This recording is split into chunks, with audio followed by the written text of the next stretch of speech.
Hello, everybody. It is I, Annapet Munoz, the Queen of Wands and the Mummy, Mommy, and of course, on days like today, your DM. All those before me, as you can see, are our lovely party. And they are here with me now, wondering what exactly I will have in store for them today. Say hello, everybody. Hello. Hey, no, don't do that.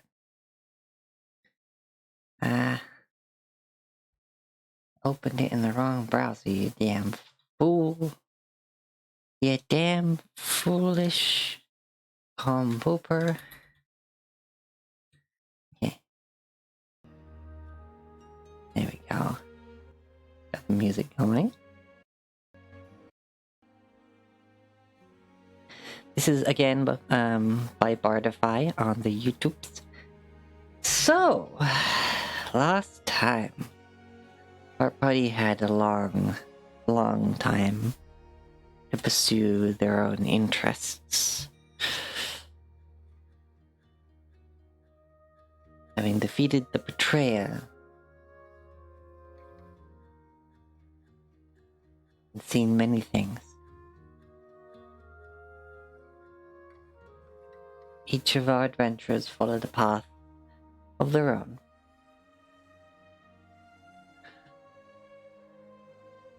Priv, our noble paladin, returned to Deep Root to be with his beloved, learn her language, the language of her people, to hatch and imprint with a rock, discovering that it wasn't going to be the only child that he was going to have to raise.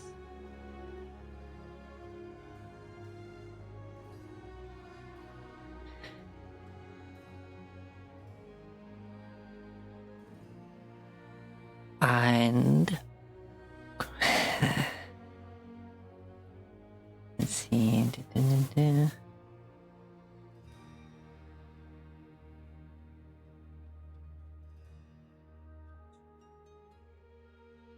Okay.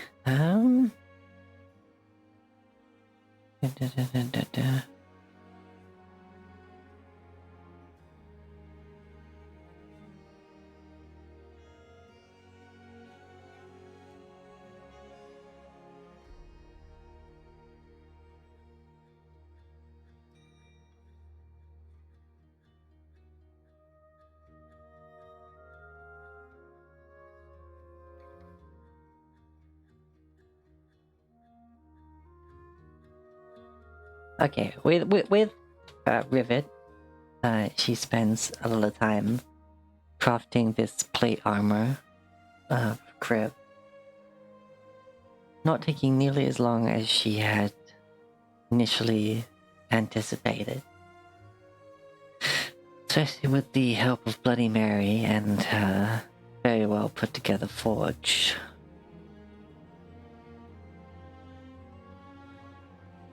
Though there were some things that had to be traded to cover the costs of material usage and room and board, as it were.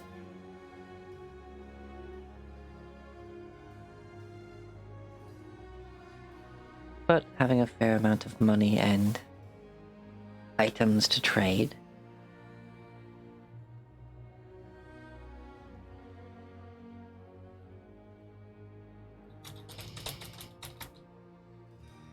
Not to mention being able to help around with her day-to-day running of the forge itself as a business. By the end of it, no gold typically has to be paid so much.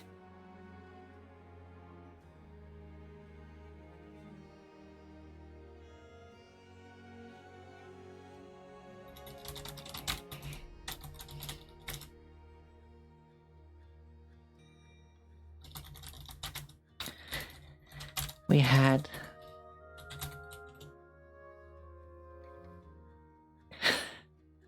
Philbrick.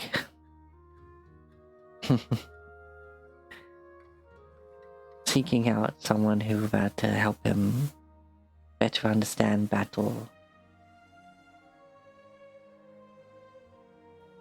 better understand tactics, and better read his opponents. I first found nothing but those focused on grander tactics, those involving numbers and basic infantry that were disposable for the cause. Until a tearful, yet obviously able to back up every single boast that she made, a seal, merely Lone Tide, who was there as part of the tournament in the arena that has been constructed at the foot of Gold Shield's plateau. Not allowing them inside the city to host this event. After an initial payment, and through taking part in the tournament with his new teachings, Philbrick has come to understand what it means to be a fighter. What it means to look at a battlefield, see your enemy, know how to exploit them, and how to keep that mind aware.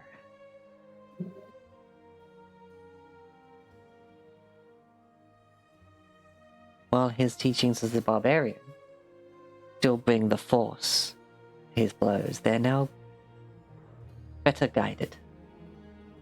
And he has started to pick up a few tricks of his own.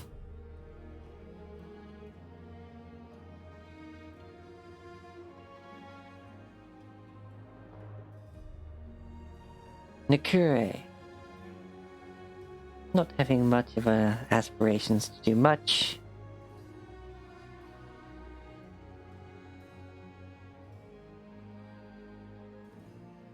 Nakure basically just hung around and played her drums a lot of the time at the tournament, making a bit of money just off of her talents.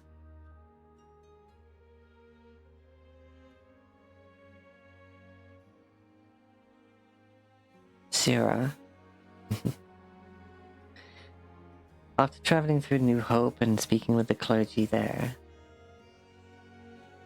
stayed with the party all the way up to Gold Shield, providing services as a healer, and learning more of the way of a priest or a cleric. How to pay proper tribute to a deity. And though Melora still very much is in her heart, he grows to thank Hello for the sun and Saloon for the moon, for what is Melora's land without the lights that shine upon it. So after a while, she felt satisfied enough, having made a purchase of some gauntlets that she's wanted for some time.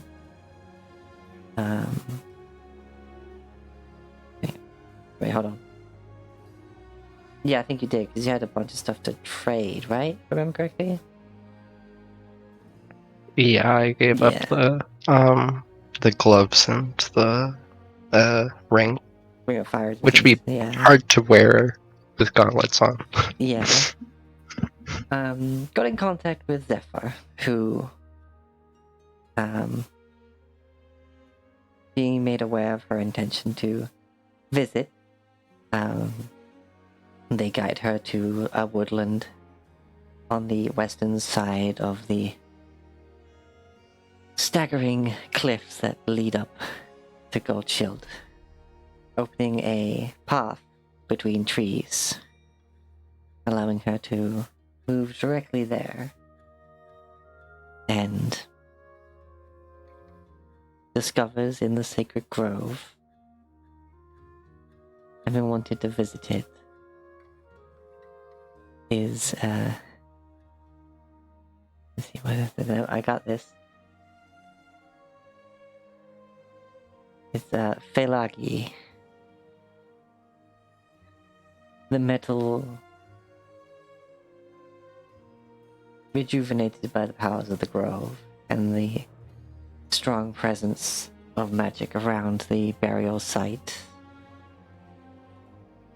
Metals transmogrified into this ironwood. Circuits and clockwork remain mostly as they are. The magic flowing through it is revitalized into this strange combination of the odd exposure of the original metal and the pink glow of the crystals used to power them. Nalagi is reincarnated as this partially plant, partially mechanical wolf that now resides within the sacred grove. And also Syrah and Zephyr are adorable together. 100%. I believe I covered everything. I did message you, Sky, because I should have gotten to that before session start, but hey, we'll iron that out later.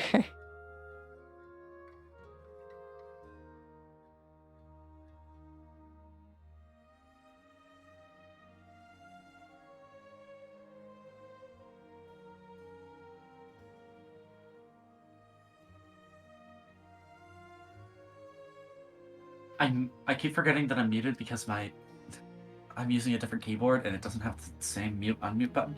But yeah, okay, understood. Okie dokie.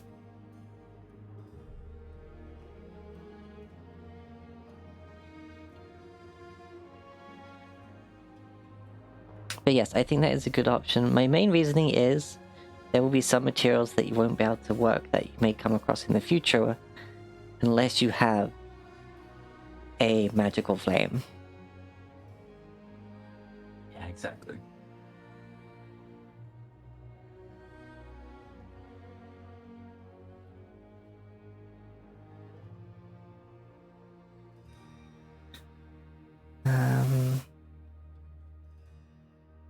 But as much as it is a investment, Bloody Mary doesn't want you going empty-handed.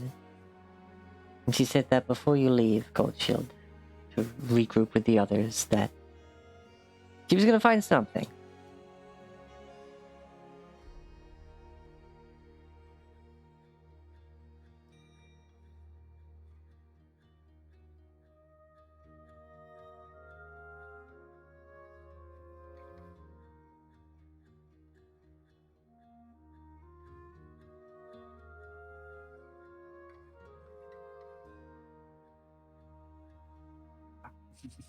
Yee.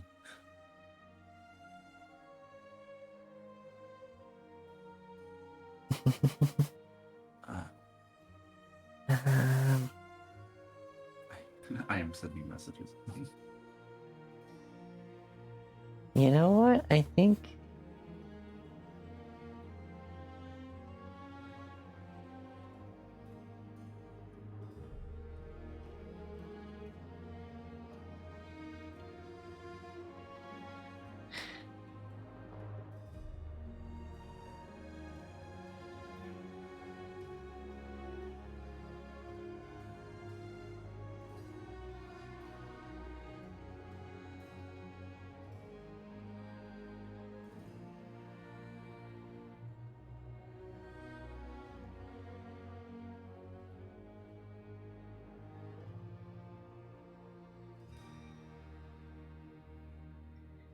I'm not sure if you have the time to make that modification to the forge and then make something else on top of the armor you've already made.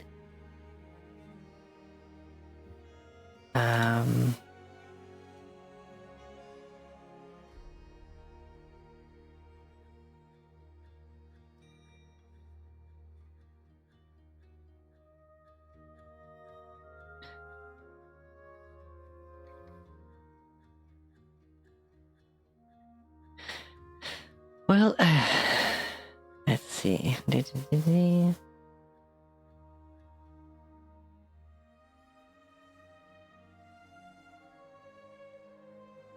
It's getting to the point that you're having to consider regrouping.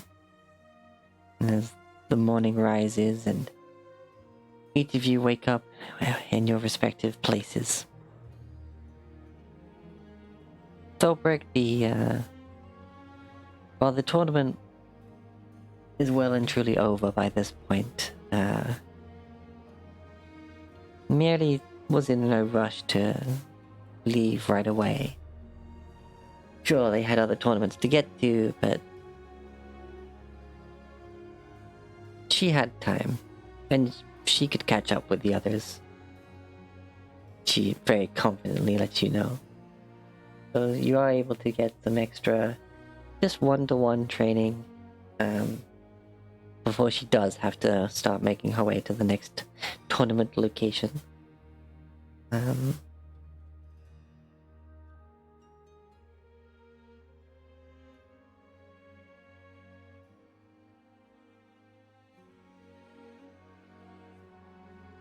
forget what voice I gave Bloody Mary. That was so long ago.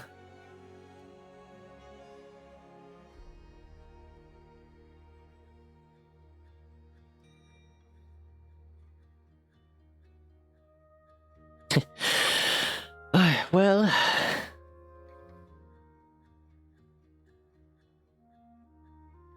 Rivet, I've had a long think about it. And as much as what you've done for me will, free to come by and use it any time, but I still can't let you leave empty-handed. So,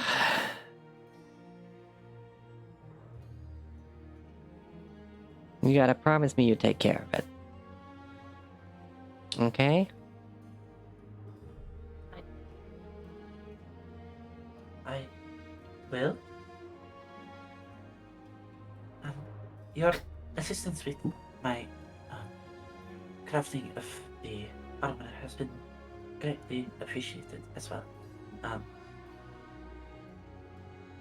It has been great to spend this time with you.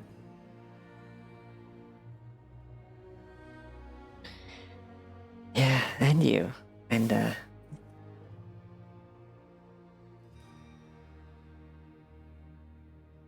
you see her, like, thumbing with, like, the pocket of her apron. And... It's gonna take me a long time to find another one. But... Here. And she pulls out her lucky screwdriver.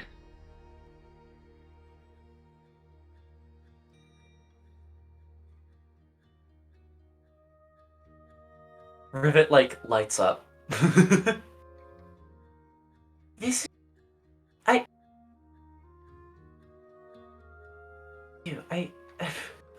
know it's of great sentimental value too. I really appreciate this. I will take as good care of it as I possibly can. Knowing the amount of care you put into a lot of things, Rivet,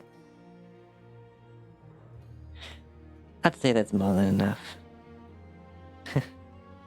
Rivet is smiling so wide. She can barely contain her excitement right now. Her happiness. Don't go giving me that look.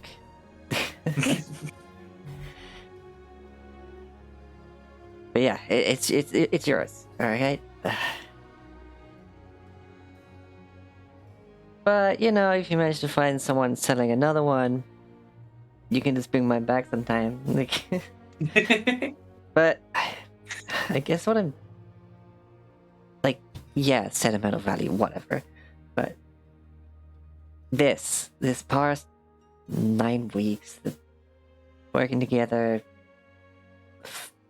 what we did with the forge, there's a lot of that value with that too.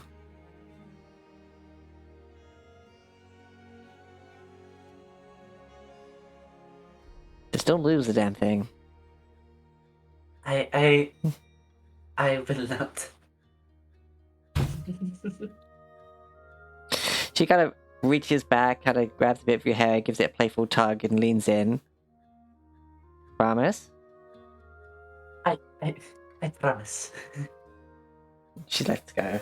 Then just kind of ruffles your hair afterwards. Gingerly takes a screwdriver and then gives Mary a very big hug. She gives you, like, the arm kind of hugs across for a bit, but then just after, like, 30 seconds, just gives you some pats on the back as it, like, moves to release. Yeah. So,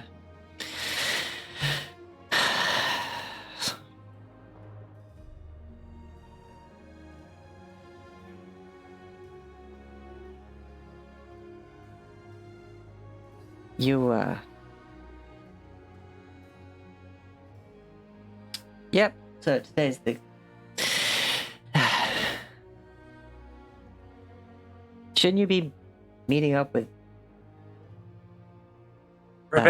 Sarah like, and just Dobrak and go to... just suddenly like wakes up a little bit after that, like because she was like lost in thought. It's like, oh yes, thank you so much, and she gives Mary another quick hug and a kiss on the cheek, and then just very excitedly says, I will see you as soon as I can. I promise. Bye. As you turn away, she grabs your shoulder and she yanks you back. She looks you dead in the eyes, going,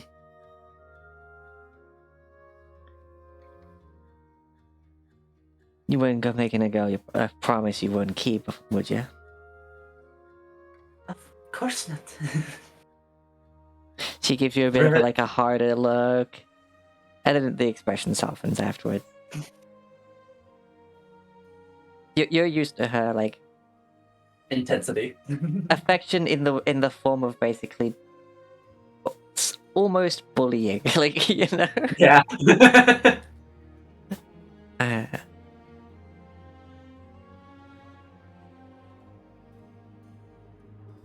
Nick, get out of here, you. Rivet smiles and very happily will wave goodbye and take licks and Draki. You wave goodbye, she just high fives it. Wonderful.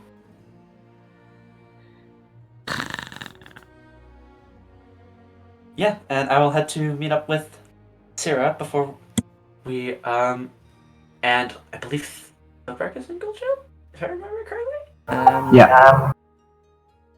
Well, Sierra isn't at the moment, and neither is Solda. Oh, Yeah. right. Solda's here. But also, Is Griffin aware of the fact that Sarah has Oh. been just... Nope. I think, no.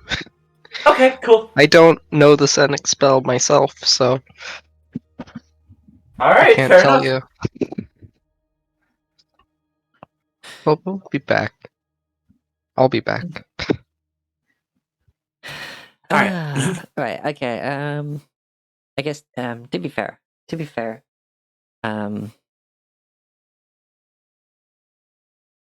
Mieli's saddling up with her horse and putting all of her gear on, like, the side, and... Oh, yes, this in reference to the conversation. Okay. I thought you were going to be right back. Alright, But no, she kind of saddles up, like almost like the ending of a western, and she like looks down at you and just kind of smiles.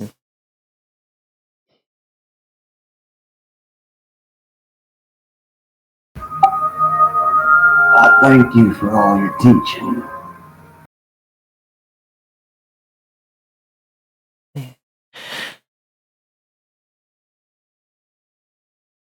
Well, I can happily say that it was my pleasure. Maybe I should go looking for new protégés in taverns more often.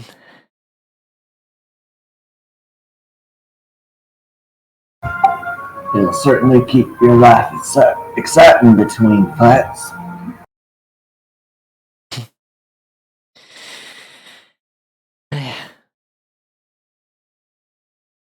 I mean, here I had a raging shell full of, well, rage and strength and, well, big clumsy feet, but look at you now. Your feet are still big and clumsy, but hey, at least you know how to use them better.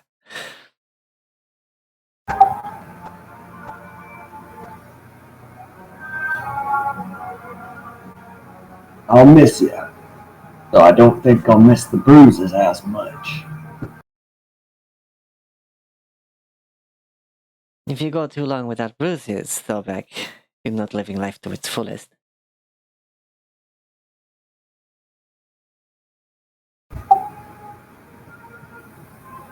May we meet again on this long road.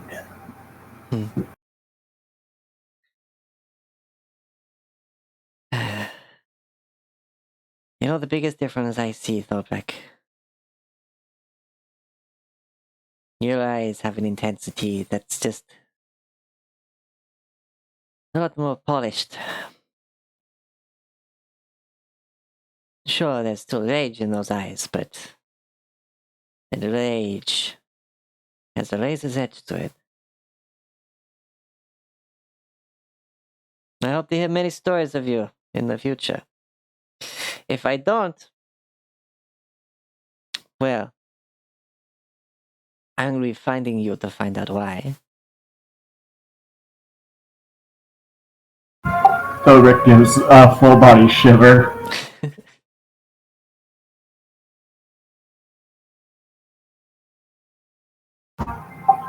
That's fair.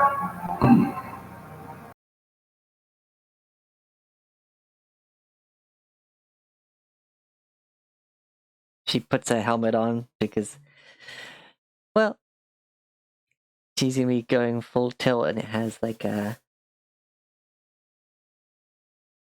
tendency to slap her out when the shit's on her belt.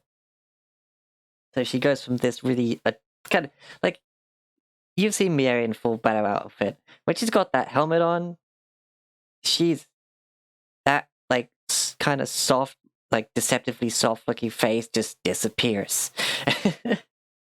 like freaking when Pantheon puts on his helmet from League of Legends, you know? Yeah. Oh, one more thing.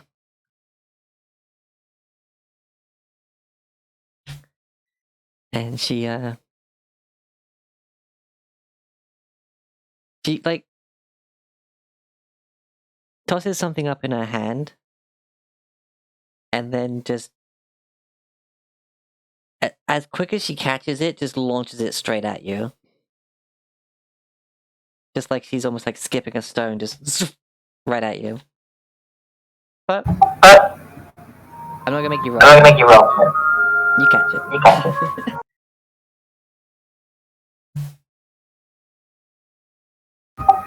I'll look down at it in my hand.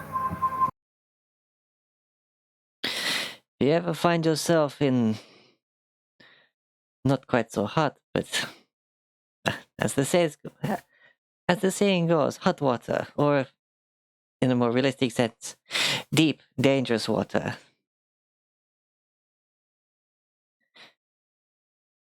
Show this to any of them, any of those of sound mind that dwell in the sea. They'll know to help you.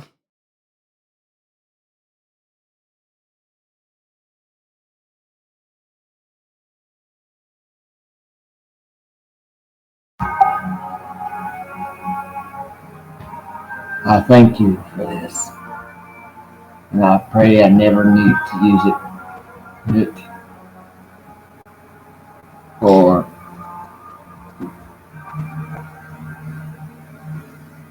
Well, guess I'm still thick of tongue as well. Safe journeys. I can't improve everything about you. Just many things. But hey, as it's better to have it than not need it, than to need it and not have it.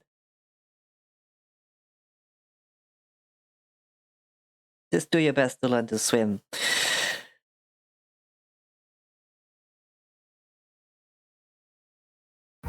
I will. Enough babbling. Until next time. And she just starts writing.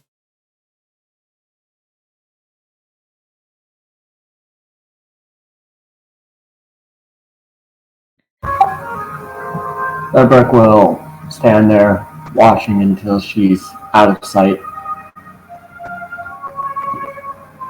And then he'll be like, Oh, whoops. I still had it on like the starting screen. Not the starting screen. I just didn't have the roll 20 showing up.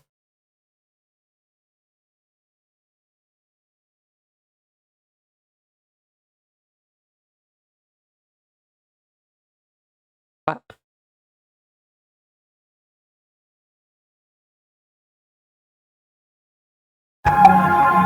and then Bearbrick will turn and go to the cart. Where they left the cart. Oh, where you left the cart. Okay, yep. Mm.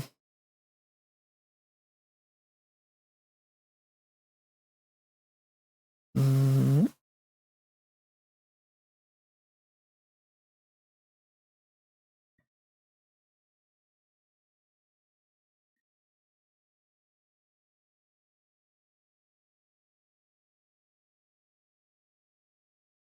Yeah, that's good.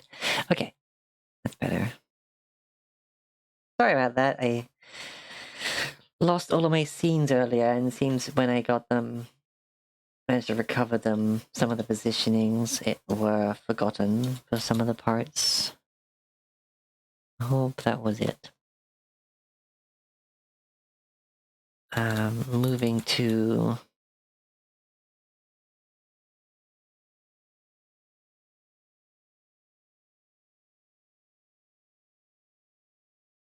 let's move to Sarah. Sarah, you have a splendidly relaxing and romantic and adorable vacation. Nice. Yeah, it's nice and wholesome. Like,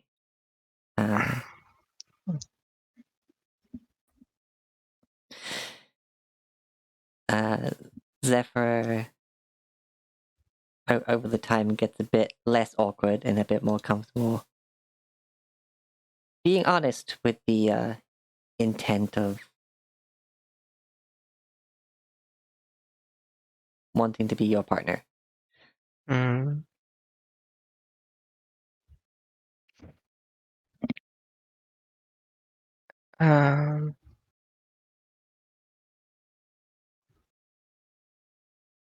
Shoot, I was gonna say something.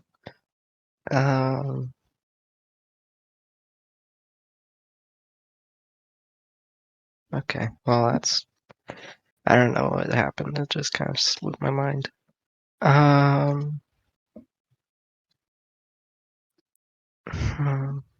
Well, oh, right, I just remembered it. Sarah has like the best dress that she's had in a while. Yeah. For many a Used to night, I be, imagine. yeah. At some point, she would ask Zephyr to do a sending to Rivet so that they know where they are. Oh, sure. Hi, Rivet. Zephyr here. Sarah came to visit me, and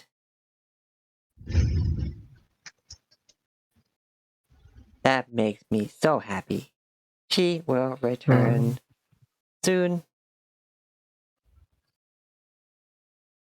but Enough. Not too soon. Be well. That's 25. There you go. Sure. Um.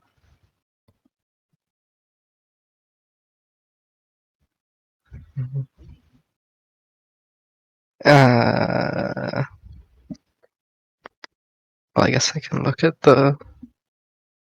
Very far distance away, Rivet is suddenly very quiet and has pulled out a notebook and is planning out what to respond with.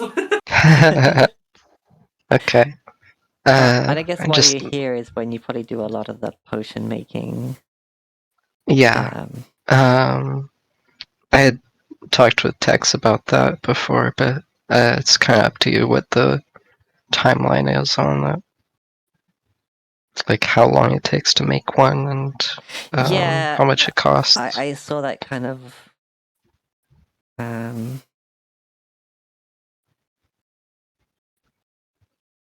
read through all of that. I'm like, mm.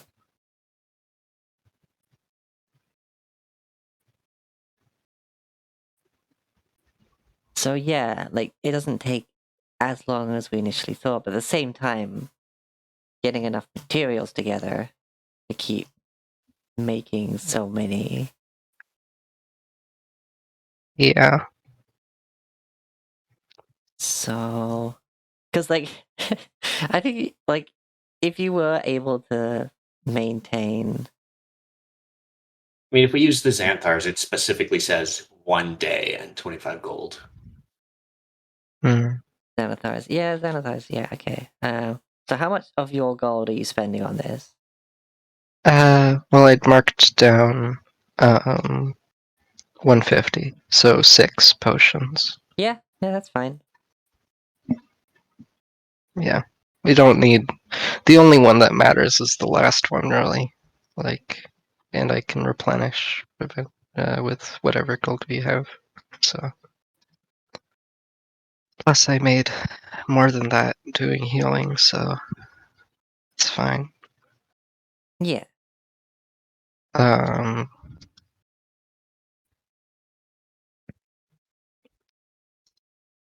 You have a good stock of healing potions, though of course as you made more and more of them, you're like, oh, I don't have the magic bag. I maybe I should stop before I have too many to really carry. Yeah. Yes. I forgot to give the magic bag to these people before we parted. We're gonna have to lug everything everywhere. Well, you guys have the cart, so. That's true. But Solda's not gonna be happy. I imagine like when Sarah's returning back to Gold Shield, she's having to carry this like milk crate of healing potions. I was thinking she would carry them like that anyway, like sort of like a side satchel with like a flap and it has little compartments. Old-fashioned milk carriers satchel. But for a dozen. I'm just looking at things I can do with my spells that are cute.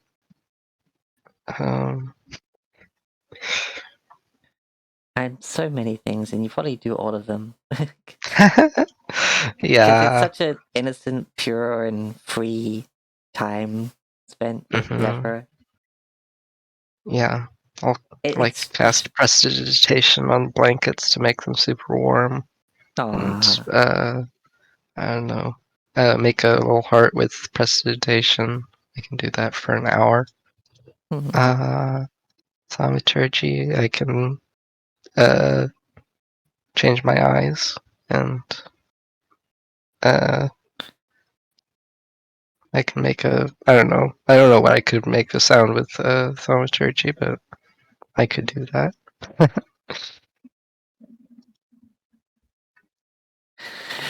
And yeah, good times. It's strange how at first you thought nothing of it, having shared a tent with Kriv, your brother. But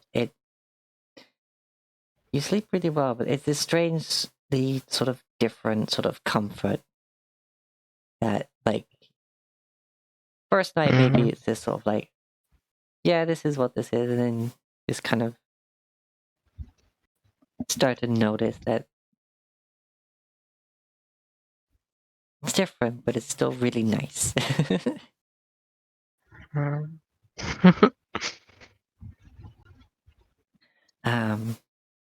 But yeah, and when it's about time for you to tree stride back, Rivet responds. Oh, yep. Oh. With, good to know. That's real far. Did she take Solda? Hope you're having fun. I know Sarah missed you. Enjoy your time together. Be well. And that's 25.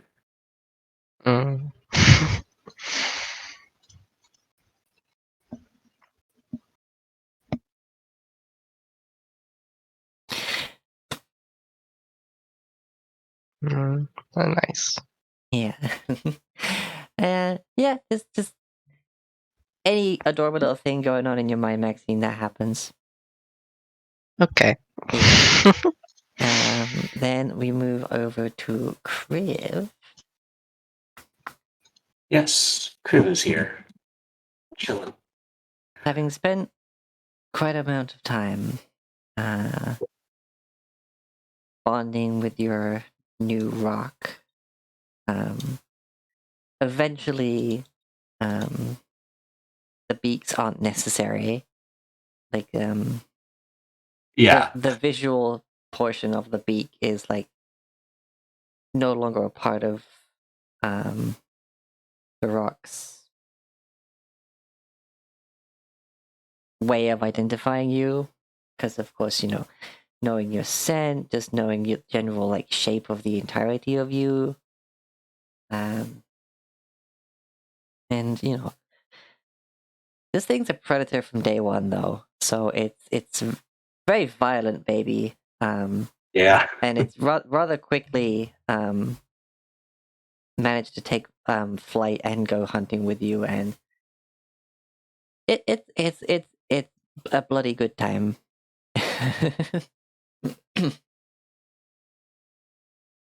But much like all things, you realize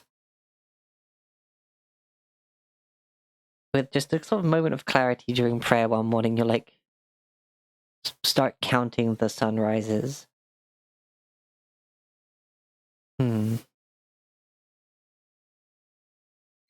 the fact that you don't have the cart and Thobrek's speed boost, it's probably about time you start heading back to New Hope to meet up with the others.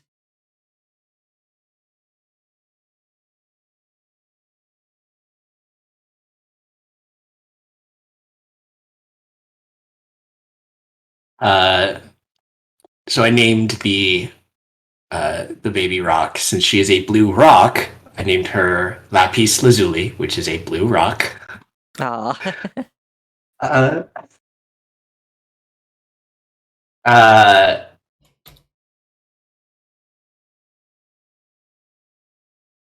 Going over to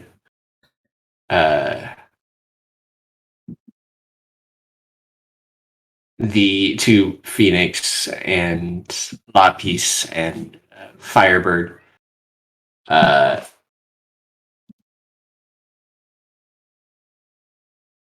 He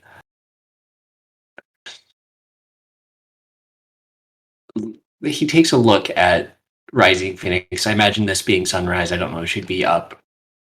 She'd be up preparing for the morning hunt. Like, even in her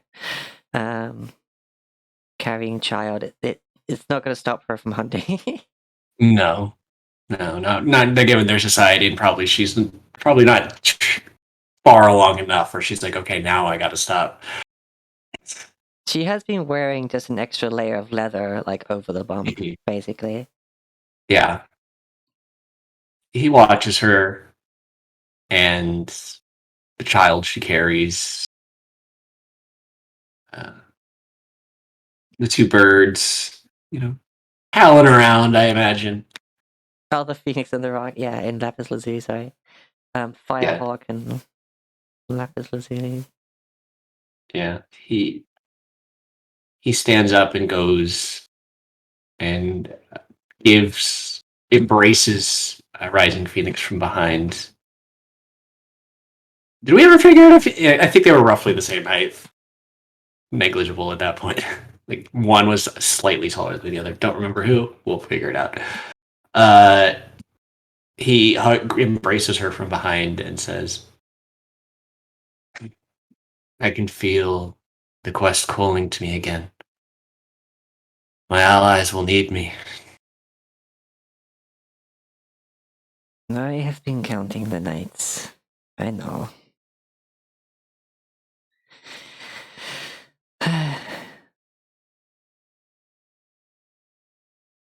I am sure you will have many glorious kills in travels. The hunts will be glorious, and I'll be sure to bring back souvenirs from them. Sort of like puts his head on her shoulder and nuzzles her cheek with his own. Careful of his scales. Yeah. She just leans her head like against yours, fully not caring about the scales at all. Mm-hmm.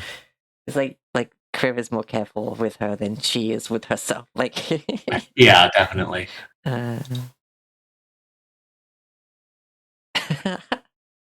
Oh, Rivet. Well, Skylar. I mean, sorry, I just read chat. Yeah. Yeah. Okay. I'm.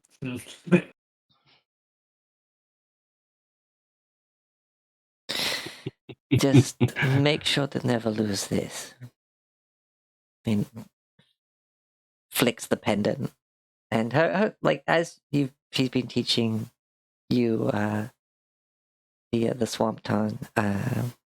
Yeah. Her common's gotten better through practicing with you. Yeah. Not quite as broken as it was.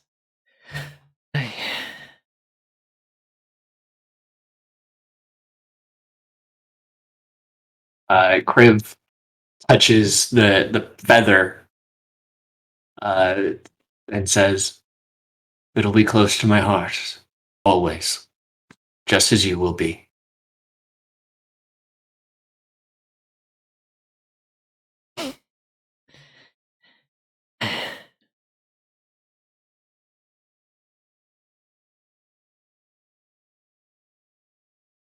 In case your adventures keep you away for some time, have you thought of a name?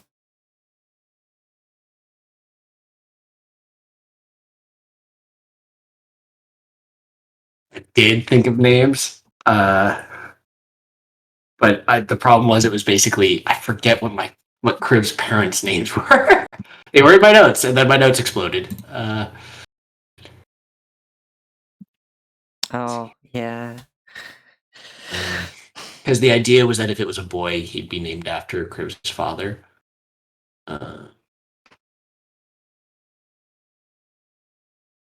But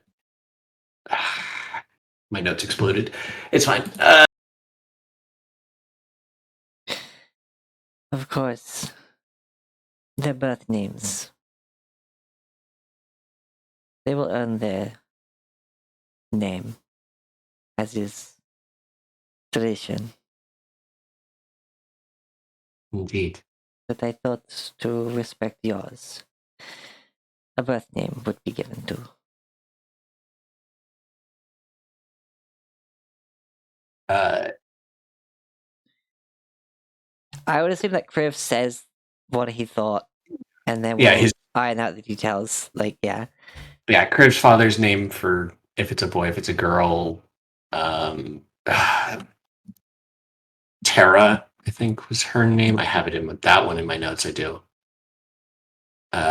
Terra, who was the head of the Order of Palor, the Fire Genasi. Mm-hmm. Okay.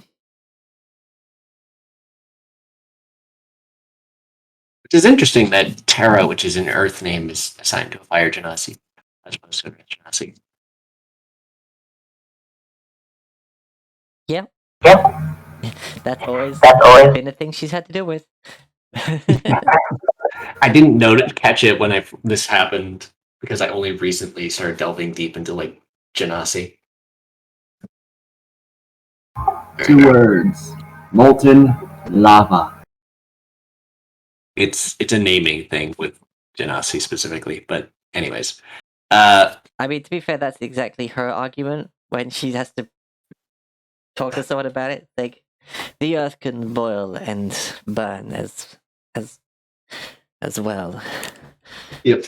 Ever heard of a volcano? I mean, yeah, and to be fair, the people on Zelodio think the earth is technically burning and scorched, so... Exactly.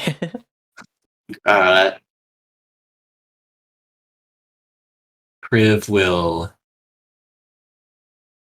put on his armor, carefully pack the haversack once again, ensure he has everything, and I imagine Phoenix will be finished long before him because, she's got leather and he's got heavy chain. But he kisses her softly before saying in root tongue, "May your hunts be good and bold, and may the stars guide you home to safe hearth."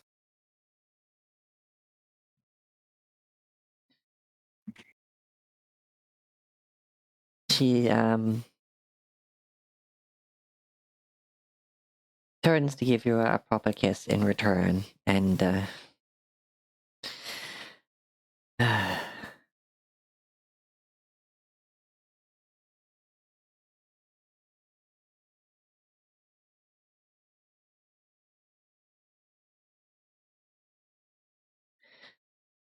may your feet tread softly,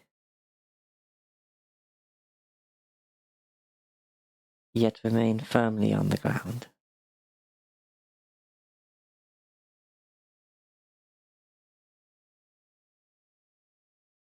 Kriv smiles at her before sort of like turning to look at the two avians and saying, "And the 3 of you watch out for each other, and all of you for the little one."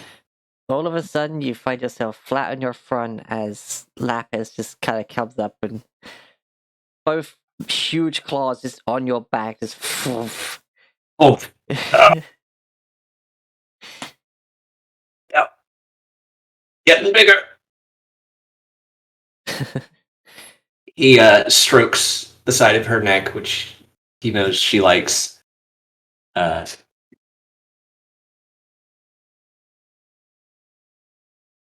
Letting her sit on him for a bit before he stands and says, and bows to, well, he wouldn't bow. I'm sorry, my brain is just, this is such a good scene. Shall we go then? As he opens parts the flap so the 2 of them can exit, her to her hunt and him to, well, his. We should. She steps out, and Lapis kind of follows her a bit, because Lapis seems a bit confused. There's something like off about the air, and she's like looking around.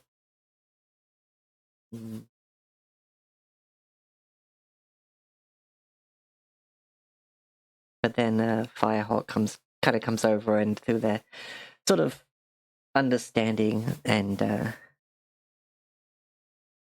Lapis just sort of goes, must be nothing, pretty much, in the kind of relaxes and goes back to the normal faffing around. But as Rising Phoenix gets up onto her goddamn dinosaur to go hunting, we get all the cool things in this village. She gets up, and the rest of the hunting party start to leave, and they head off. The Rising Phoenix is still there. What, do you think I was going to make you walk all that way? Her smiles and says, I'm not sure. You might have. Until mount with her. On the back. Of course. He would never try to sit in front of her on her own damn dinosaur. And, yeah, she's gonna ride you, transport you. Maybe is a better phrasing. Maybe there's a little of both happening. Who knows? To the edge of the Great Swamp. Basically getting you to the crossing over to where Guhada's Eye is. She kind of looks out beyond the borders of what she knows and what is most familiar with, and looking out.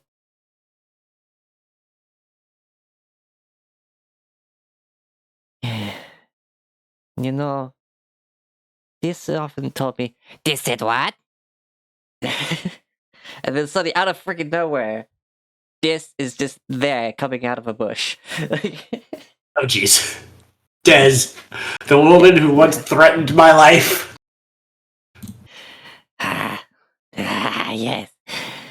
Des said many things. What is it you speak of? Oh, Hey, Des.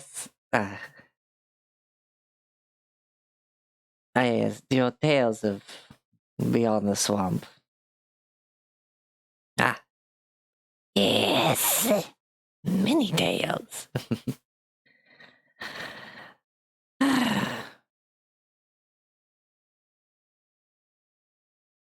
We were Clive must adventure on.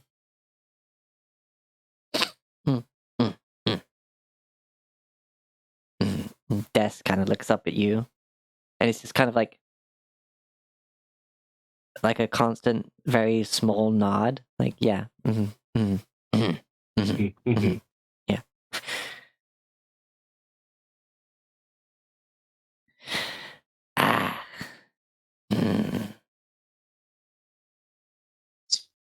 Good to see you again, Des. I hope you'll check in with Phoenix a bit more often in the coming days and months. Same to you. I will do my ever best. Yes, should the adventure allow, yes? Should it allow? As she says that, there is a moment in time where he thinks of the moments where he's almost died. Two that he can significantly think of. And he definitely does smile and say, if the adventure allows. Then right after that, there's sort of like this, like, it's like, look at you, Phoenix. He goes up and she just lifts the bit of leather covering the bump, and she's like, yes.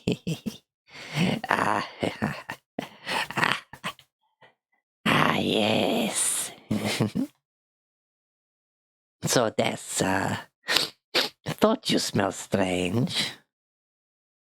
Smelling of dragon. She kind of like is looking at Phoenix, but then just side eyes looks at you.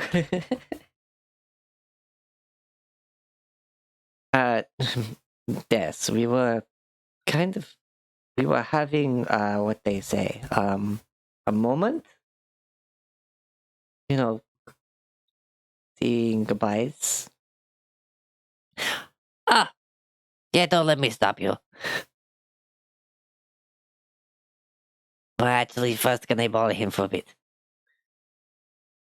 Oh boy.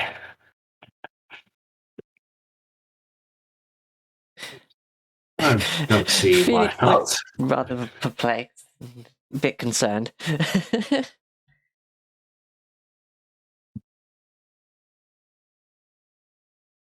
Sure. Sure. Oh, Kriv slides off the dinosaur.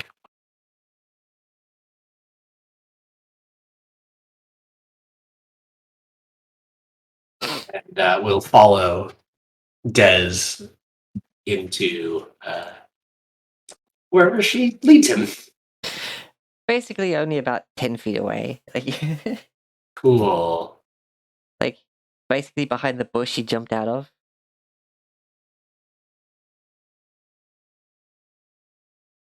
Of course she does.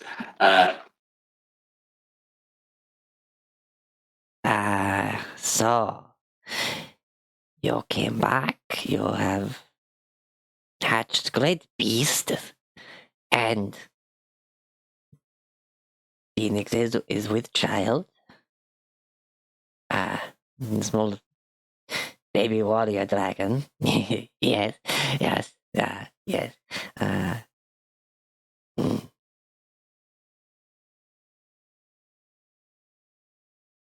Indeed. That's apparently what happened.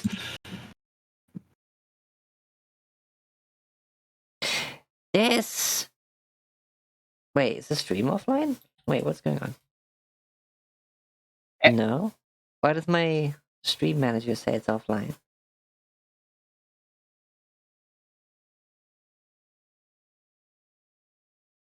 That's probably just a See it. thing with that. So. See it. And I can hear it, so it's weird. Okay. No, that's fine. I just had a brief panic. So, Death doesn't do this often. Not ever in just much time. She looks up at you. She looks around a bit paranoid. She brings a clawed little finger up and kind of curls it for you to come closer. Kriv will bend down to lend an ear to Dez. Death is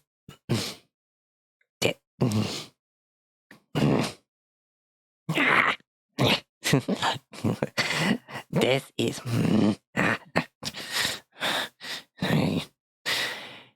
this is Sully. This was harsh to you. There's a half second where Kriv has to fight a smile at how obviously painful it was for Dez to say that, but he shakes his head and said, "You were not overly harsh. You were protecting a sister, and honestly, I haven't yet needed to. I almost feel I would react the same if I saw someone with Syrah."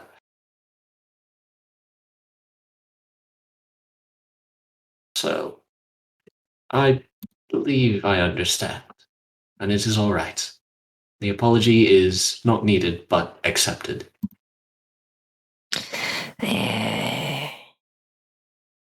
Okay. Let's see you understand.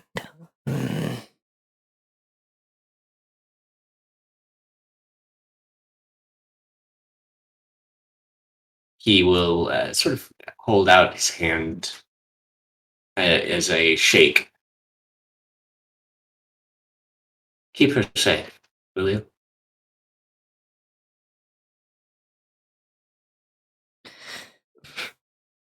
If Death need to, Death will. I'll ask. You come back alive. Or I kill you. Death make joke. Hello, save me from such a fate. Now, one more thing. Mm-hmm. Just be reading about your ways of naming and families and such. It's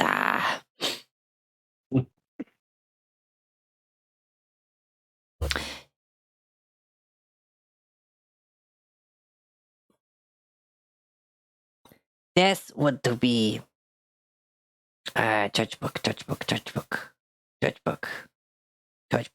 baby book, kin book. This want to be You wish to be the child's godmother. yes, this is Death want.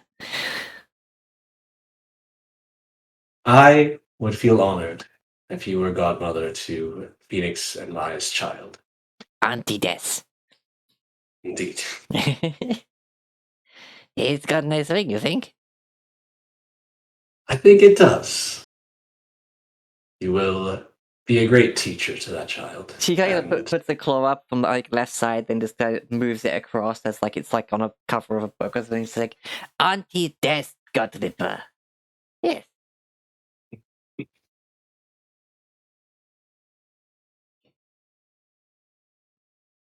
just now, just openly smiling. Now, you must be going. Yes, Death is leaving you. Then yes, you go to things of being bonded and saying partings, and I will wait in bush. Then maybe I chat to Phoenix after. Of course. Then she kind of Frisch, pushes into the bush, tail still out there, just like blap, blap, blap, and her snout sticking out the side facing like where Phoenix is. I And she love it. stays very still. Apart from the fact Hold that her on. tail keeps going and her tongue Hold on. kind of flickers out every so often. Like I gotta do a thing now. I gotta do a thing.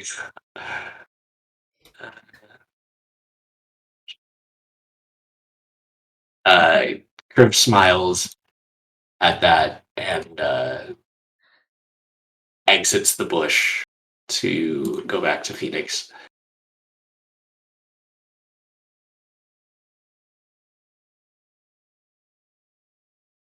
So this is where we may part. It won't be for long. We'll see each other again soon. it better not be that die. Soon as the fates allow.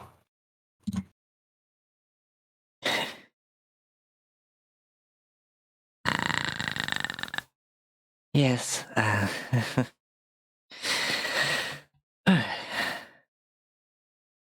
It appears have very much to say to this on the way home.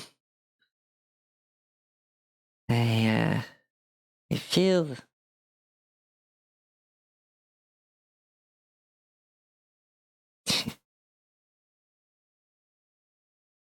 I am proud to call you my mate, Roaring Dragon. Father of Rock. I am proud to call you mine, Rising Phoenix, Mother of Phoenix.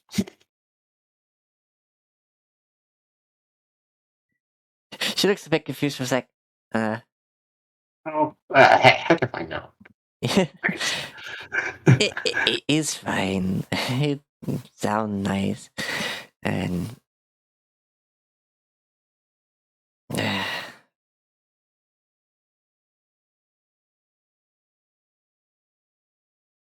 when you get back, you will tell me every story behind every new dent in that armor.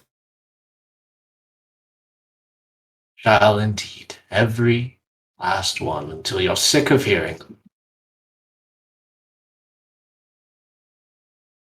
Well,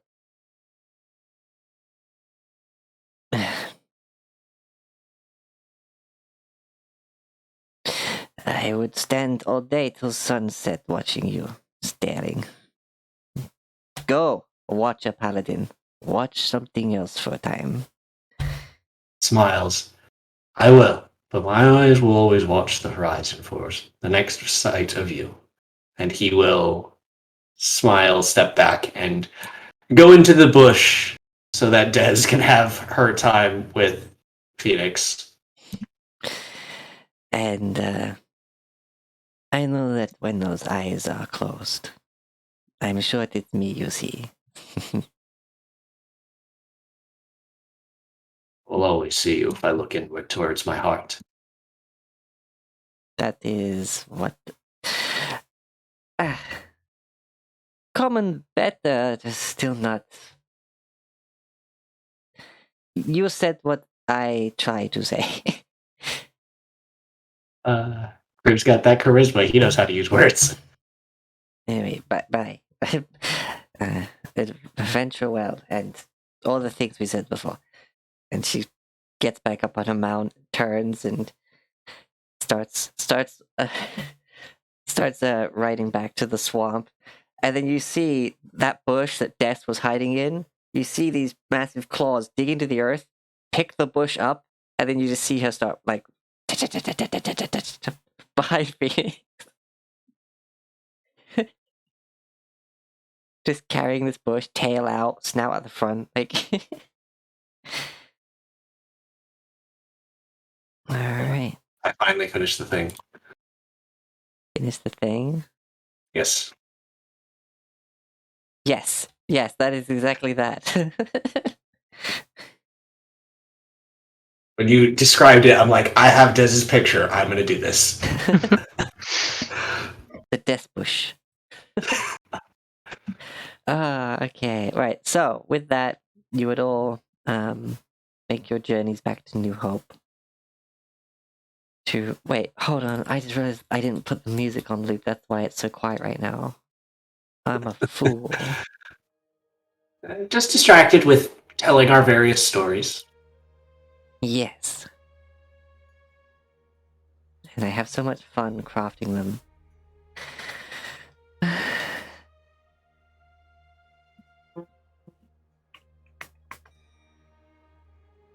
So, given the extra ride and that, what path are you taking back to Red Mark? To New Hope. Everybody except Kriv. Because you've got the one path. I go to Gahadazar, that's about where I go. Yeah, you go past Gahadazar, then across that bridge to the ferry, and then in, yeah. Yeah. Well, I mean, can we be on the map? I'm not on the map. Did I not move all of you? Nope, we're on a black screen. I was on the Grove still. There you go. So I moved it for myself, and I've been looking at the Badlands map for so long. Yeah, it's fine. Well, it was around. Where was it that the graveyard was? Yeah. That's why, we first took that road, to there, to Redmark, and then along to New Hope, because it was, the most pit stop, it was kind of, the safest, but then there is the chance to, just cut straight across. It just leaves a lot more open we could ground. Just take the most direct route, too. There's, less, the trail is less worn. As of course, a lot of time, those with carriages are merchants, therefore they want to make as many stops as possible. Right. It's mostly a lightly tread trail of mostly just hoofs, so you imagine them maybe being messengers on horses. There's not too much of a defined sign of carriages being there too often. Right. Well, for Sierra, I'd like to stop at the graveyard place, but it's kind of up to Rivet if you want to go to Redmark.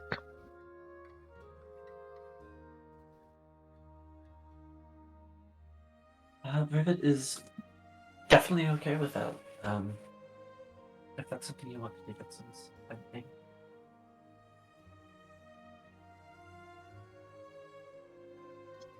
All right.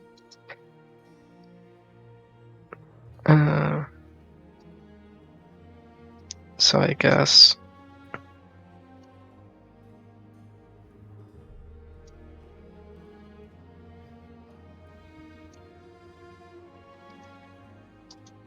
like that. Yep, okie dokie. The route you took to get there. Yeah. Yeah. Okie dokie. Okay, so you mentioned wanting to stop at the graveyard.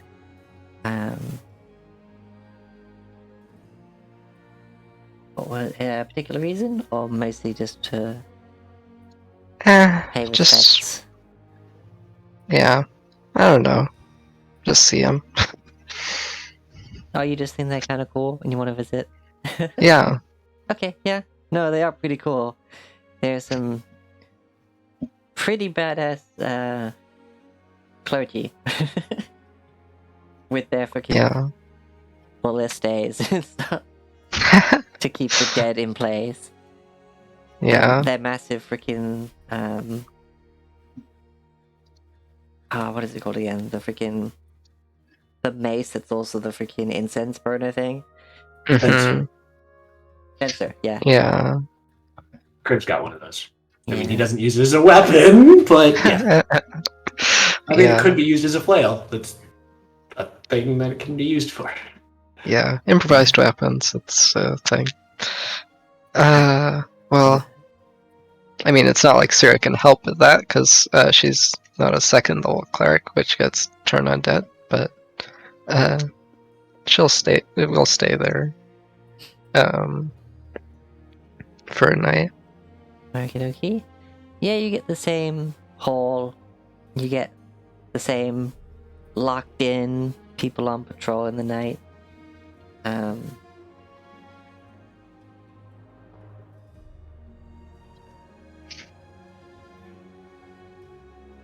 You see them walking like through the graveyards, just spreading that smoke. And to keep the place cleansed, as it were.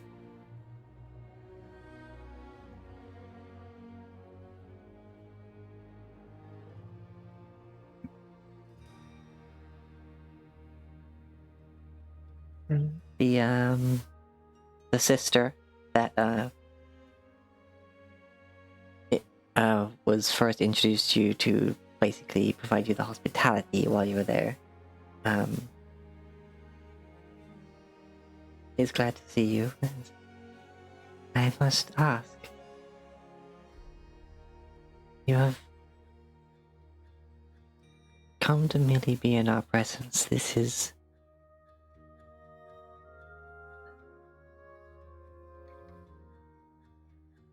rather, I suppose, oddly polite thing to do.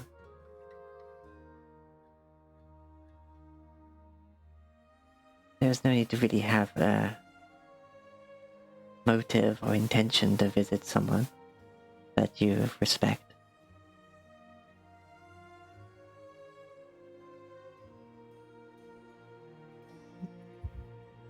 It's familiar. Taking Yeah. a different path would, well, we took a different path to get where we were, but it's nostalgic.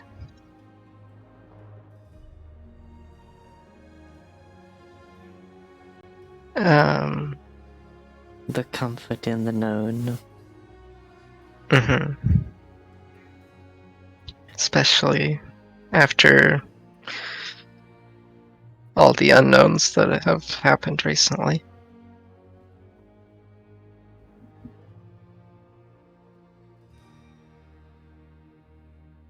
Fighting a undead warlock or whatever he is. Tanner was always most pleased of its demise.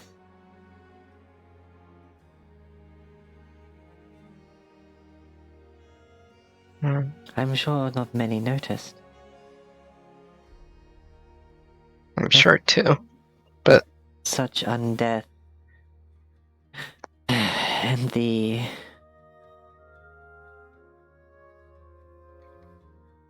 influence it had on this realm. I felt it sever.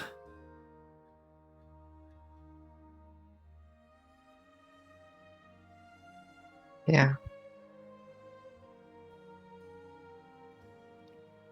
Is he, like, still out there? Or is it gone? It's gone. Like a bad smell from the air. I cannot offer much in ways of my thanks. Or thanks of Kalimvor to offer you. No, that's fine. But I will grant you We this. didn't do it for a reward, but... I know. And this is part of why I'm offering you this.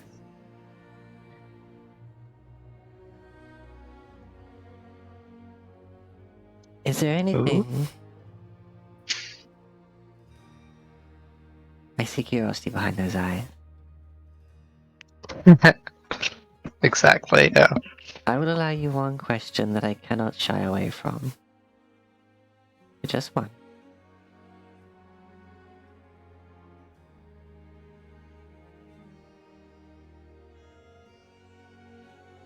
One question. I'm not going to count that as a question. I figured. Oh goodness. Um,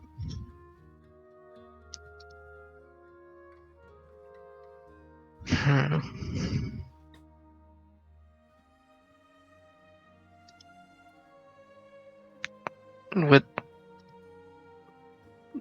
Do you know the answer to any question I could ask? Can you not count that as a question?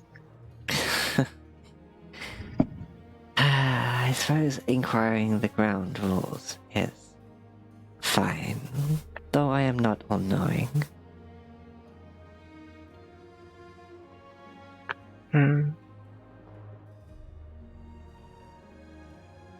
It's just my...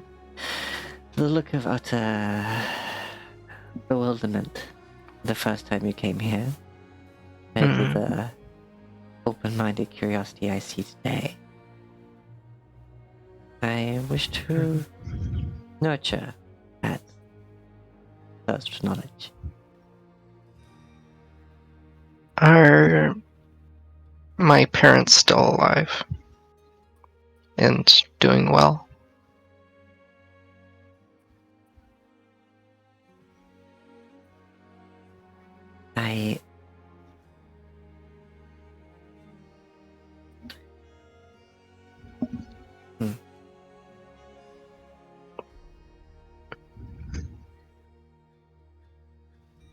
All that I can say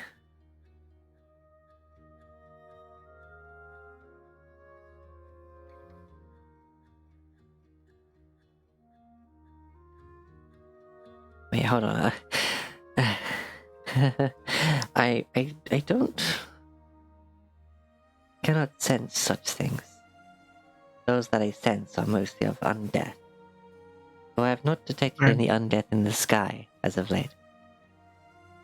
Oh, that's good.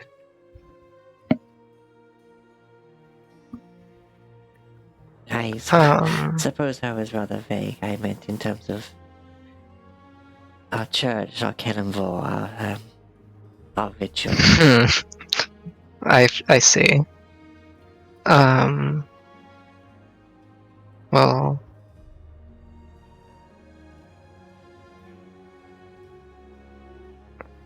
I can't say I'm not curious about death, but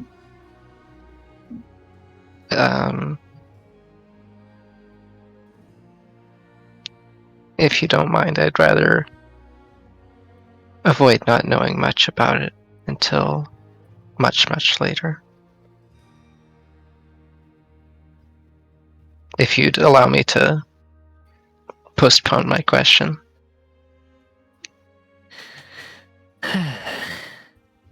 Yes. Yes, perhaps I will have to be less foolish with my offerings in future. I was more specific. No, it's fine. It's natural. As is death.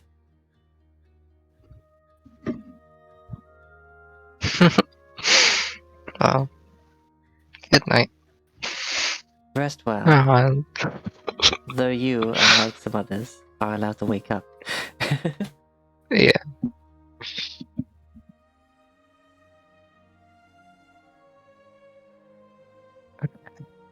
And then, like, just a couple of seconds after that, very poignantly, that statement is, like, followed up by a stoof of the ballista being fired. Oh gosh. So it's like staking the ground as it like crawls out of it. Jeez. Yeah, you like That's you cool. see this rising dead kind of get pinned in place, and then the guy who has like the flail of sensors goes over and basically does a prayer, and the smoke kind of puts it back to sleep. And he just Right. pulls the freaking ballista bolt out, and then just basically puts them back in the ground.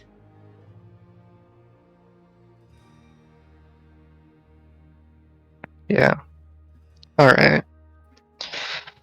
Alright, so I guess we move on to Redmark. Yeah.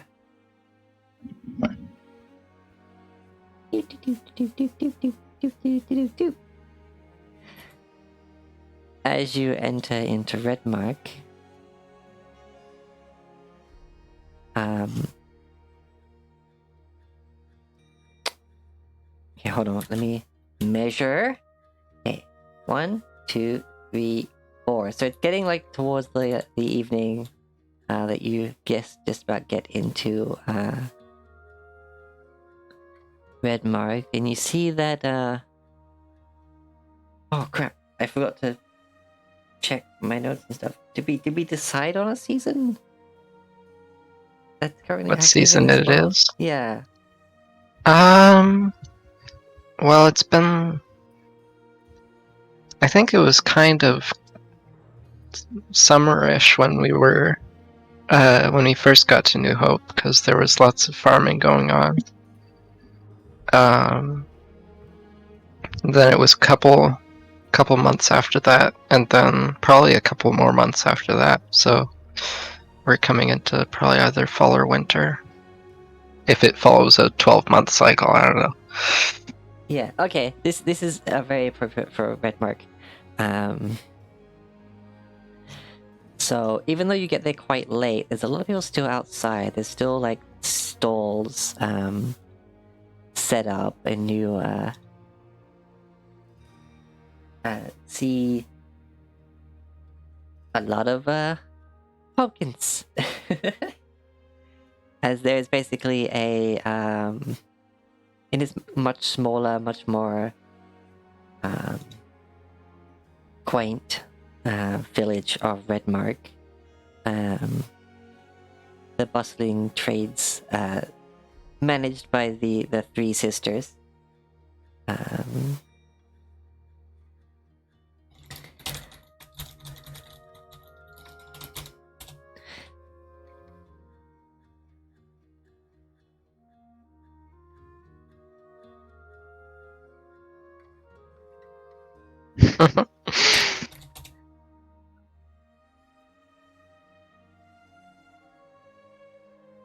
You all enter in with the cart, and the eldest of the three, basically the only one that's not constantly wearing an apron,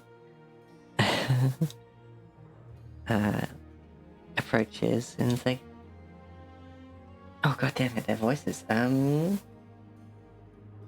Oh hey, you're a bit late if you planned on setting up a store, but I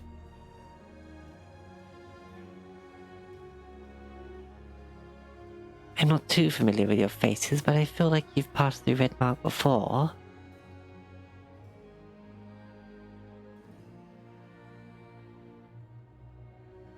And she's got like papers gathered up in her arms and a quill. Well, I don't know, a bit of sharpened charcoal. And she's kind of like looks through bits of paper and looks up at you.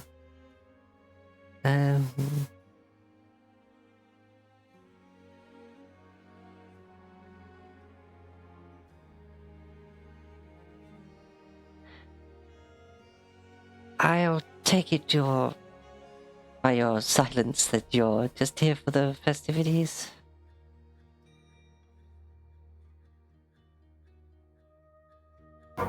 We're more passing through, I think.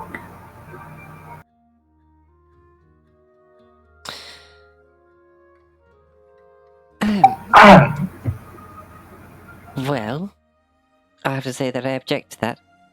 It's very late. All of you have probably been traveling all day. So I insist you dismount. I'll have your... Seeing it is the night of the harvest, I will make sure that your belongings and this fine steed of yours are well taken care of on the goodness of Redmark tonight. I insist you all rest. We have a great many pies still left over from the competitions, and we have many a brew of to warm you to the soul. This is a time where the hard labor of the year bears fruit, and vegetables, and various beverages, and all sorts to enjoy.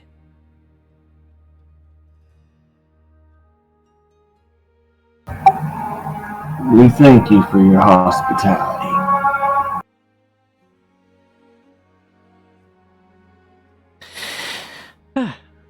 Well, you're most welcome. Now, come on, enjoy yourselves. Look, we have people dancing over there. We have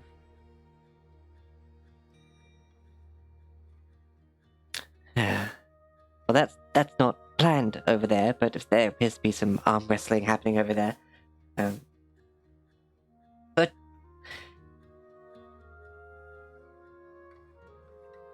just enjoy what's being offered up, and of course, anything on the larger tables is part of the celebration. Anything, of course, on a stall, those are still to be paid for to the proprietor.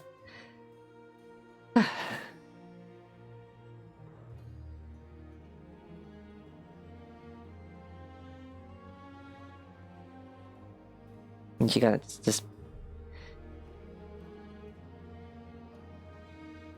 scribbles something down on a piece of the parchment, heads off. Soon enough, someone comes to like stable the horse. Well, get the wagon under cover.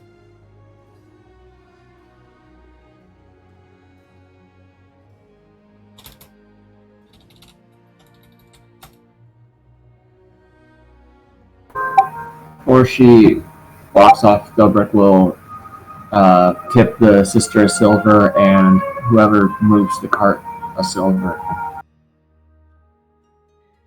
Well, the sister takes the silver and she goes, "Oh, well, thank you very much, but should such generosity call to you in this night, then..." She goes over and she'll drop it in a bucket.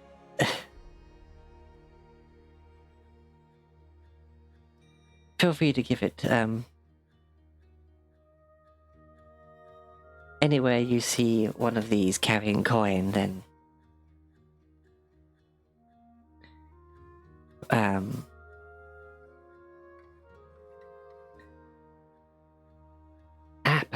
sorry.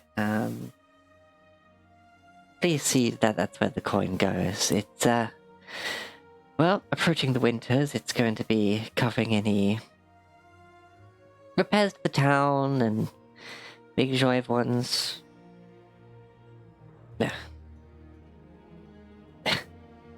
Don't worry. I see. Basically just pay. It's charity. That's the word. The community gives their all, and I would expect you to give all to the community. But I really. If you. Sorry, I had this whole spiel written down. It was much better when I had my paper, but I've dropped it somewhere. I apologize. I did not mean to interrupt. What were you saying? It's fine. If you'd like, I could perform some priestly magic to assist with surviving the winter.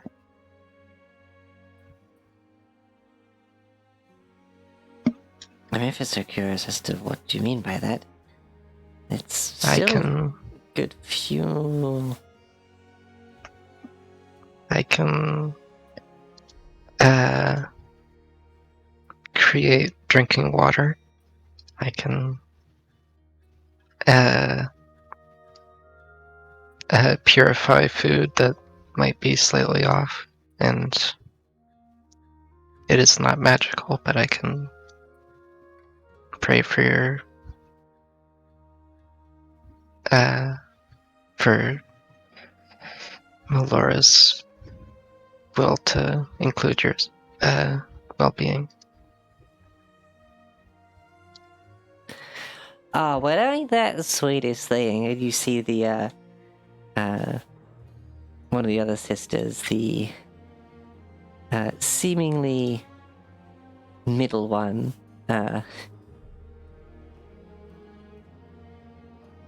Oh wait, sorry, no, sorry, middle picture, but the youngest looking, with the blue hair, comes over in the green apron.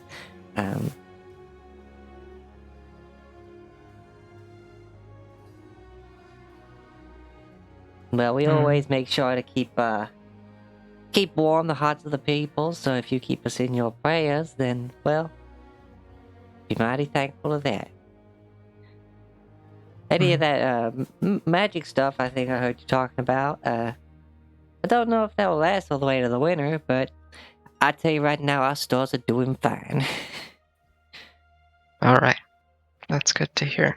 And I imagine being on a river, near a river, it's pretty easy to get drinking water. But if you feel like you might need some, it's really quite easy for me too.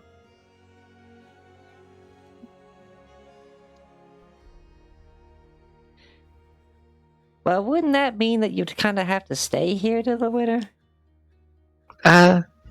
No, I can create a large amount of water just for larger periods of time. It just takes a bit more energy. Well, as you say, with the river being nearby, we're fine for drinking water. And I apologize if my sister's been bothering you. She's working so hard on this event. She lost her little bit of paper, and now she's getting all tangled up. Go, you sit down. You go sit down and leave these nice people just to enjoy themselves. You stop worrying about everybody else, and you actually have something to eat. You hear? You say, well, you didn't have to call me out in front of them like that. And she kind of like slips out of that posh accent to what you imagine to is like her normal voice. But then she just clears her throat, goes back into it. It's like, have a good evening. Okay. Don't mind her. She's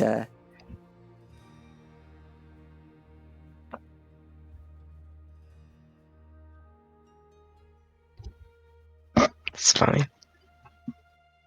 I think sometimes she thinks she's in a big old city or something, but well, sometimes she does so well by us that sometimes Redmart feels like a big city. But in the most sort of together kind of community, nice kind of way. Not like some of those tales I heard about Gold Shield, but Anyway, you all have. We'll just leave. Just enjoy yourself. She kind of backs up, like gesturing to everything that's going on.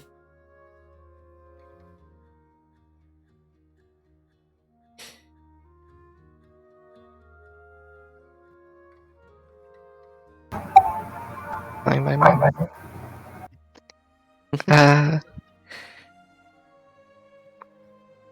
Yeah, so it's basically your very wholesome, rural, warm harvest festival with all these sort of lovely treats and pumpkin themed, like, pumpkin soup with a bunch of melted cheese in it, and everything's all covered in cinnamon. Like, there are no lattes. Any cappuccinos? No. Pumpkin pie? There's pumpkin pie. Yes! The best kind of pie. And there's like Yeah. almost like trays of just these very fresh roasted vegetables that have like, some of them are like covered in honey and stuff like that. And My favorite way to eat pumpkin pie is straight out the oven, so it burns the roof of your mouth. I like it cold, and I'll eat it like a slice of pizza. Just. That's, yeah. uh, Even though they said they're not interested, I'll try to find a container that could fit 40 gallons of water, if I could. well, given that like the festivity's been going, it's like a week. I'd find like a barrel or something. It's not like Harvest Night Festival. It's like a week-long thing. So there are some barrels that have been emptied that, from smelling them, don't smell of much. Therefore, it must be water, and you are able to just use your magic to fill them. Yeah. Jeez. What is the... Okay, I'm trying to use Google to find how many gallons in a barrel, but it keeps giving me cubic inches instead of barrels. 42 gallons. Okay, is the standard barrel in real world, but Yeah, because I guess in these days there'd be 42-gallon drums. Well, I'll cast 3 4th level Creator Destroy Waters and create 120 gallons of water total. Okay. People And then, of course, we rest.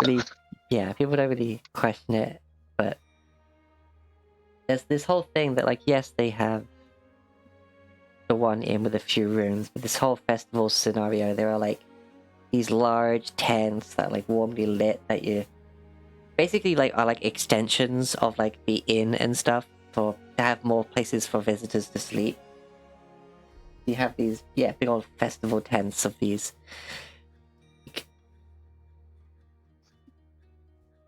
white bedrolls, but they also have all these festive looking like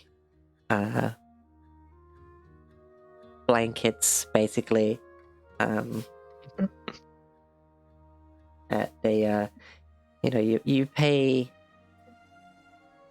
a silver for the night and you get to keep the blanket. Oh, blankie. And it's all designed in various ways. Like, it's not a very intricate design, but they are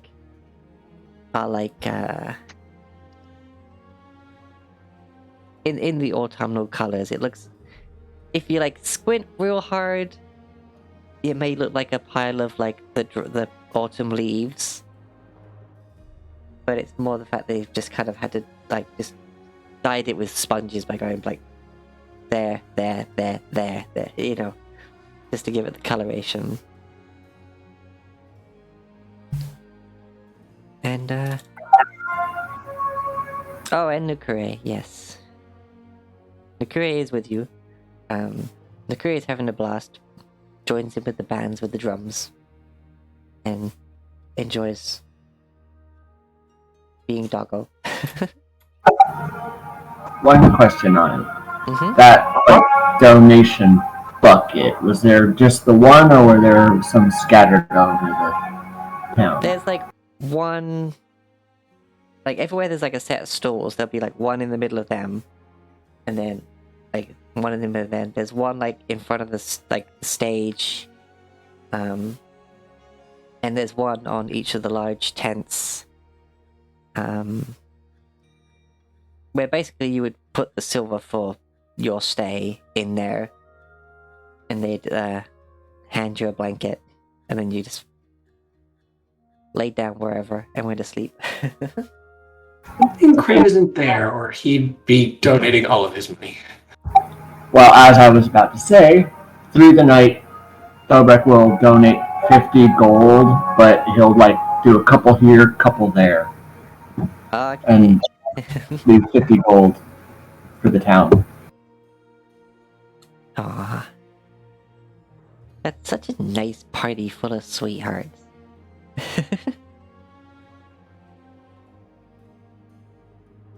To be that hello? There we go. Not to be outdone, Rivet also gives 50 gold. Mm.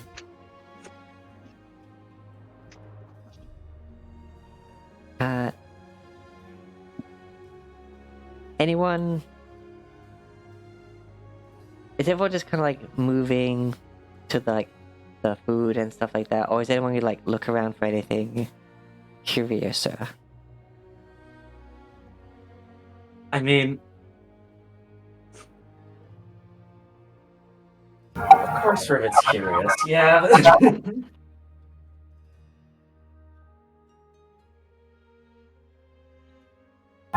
Dobrik's just keeping an eye on the party, making sure nobody tries to cut our purses. Yeah. Okie dokie.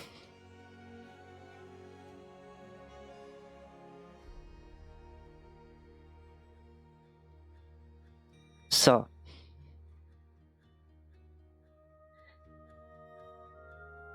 There is... Alright, you're keeping an eye out. Make a perception check for your keeping an eye on your purses and stuff.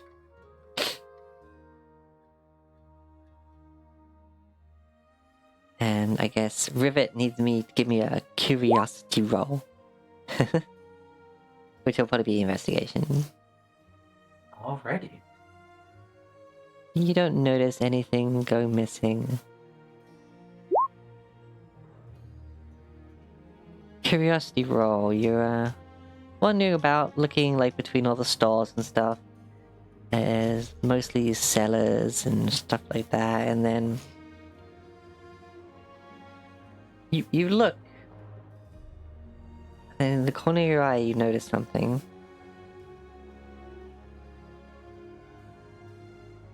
Looking around, you not quite sure if it was there before, but you see a tent, this black fabric, tracings of gold, these little trinkets hanging down with what seems to be turquoise stone inlays in them. And you're not sure if it's just your imagination, but the lights coming from within, or around the entrance, seems to glow a bit brighter as you look upon it.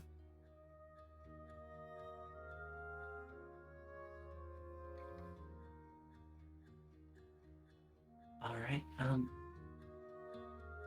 Rivet, warily, but, well, but with curiosity absolutely getting the better of her, will enter the tent slowly so as to not hopefully disturb anything that might be going on inside to check it out.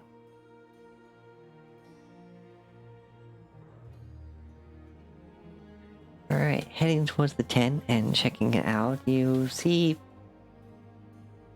no one else nearby. It's tucked away just enough as it is, it stands out by the lack of other things around it. And as you move in,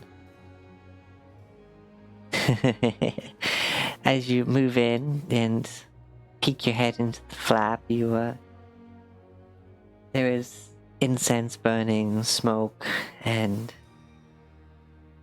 first thing you see is a chair, then a table, and then a hooded figure sitting behind it. Dark brown curly locks just kind of falling out from under the hood, the face partially obscured, but you see a single turquoise stripe on the chin and golden adornments around this figure's neck. A hand outstretches and curls fingers for you to come closer. Do not be afraid, child.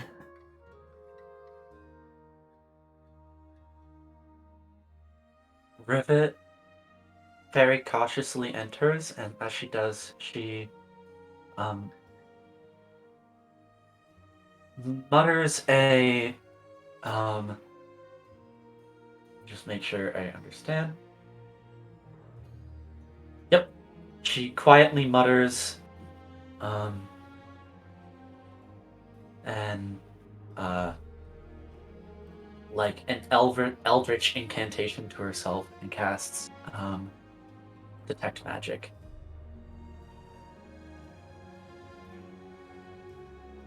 Just because it might be interesting to figure out, but she very cautiously and quietly approaches. Alrighty.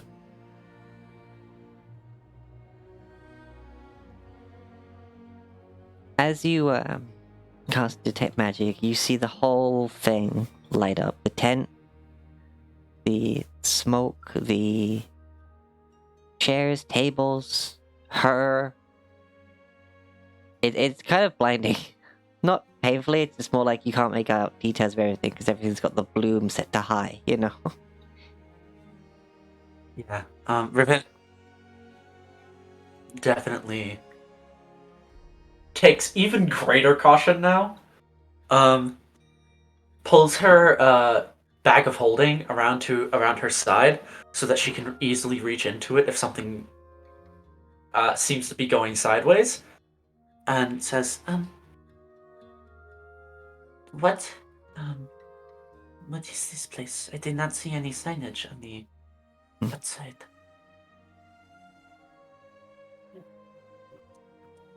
This is a place to listen. Hear what I may see of your coming days. I'm glad that you've come. Live it, Fascatel. He stands up a little straighter and kind of it kind of squints a little bit. Says, okay, so you are a diviner? He looks to the side and around and gestures to the chair on the other side of the table.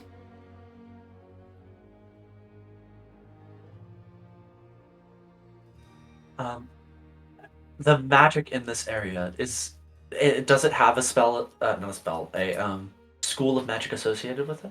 The entire thing is illusion. Illusion. And yet, you can touch the chair, you touch the fabric of the tent on the way in. A lot of illusions for a diviner. She walks forward and quietly quietly, warily sits down and has Blix sit next to her, and the dice is on her shoulder. You surprisingly sit on the illusionary chair.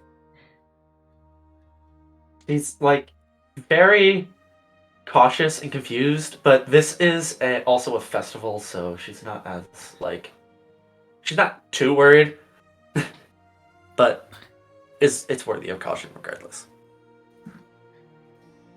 As you get closer, you start to see those locks of hair in more detail. As you gaze across the table at her, you see at the top of this turquoise stripe is a lower lip, plump and painted gold. These golden earrings dangle.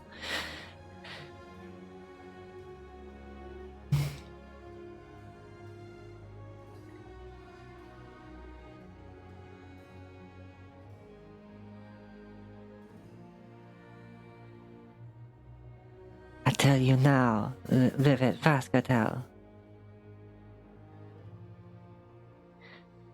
We have not met before in person. But perhaps you know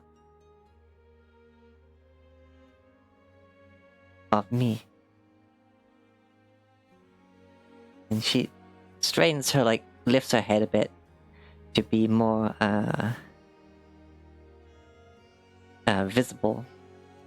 And you see turquoise dots going up her nose to a large turquoise dot on her forehead. Numerous dots across the face, and these deep, warm brown eyes,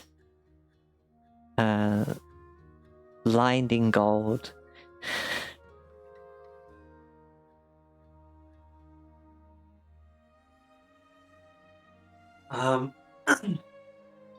Is this turquoise a familiar turquoise? Not for recent events, but because that made you think, make me a history check. Cool.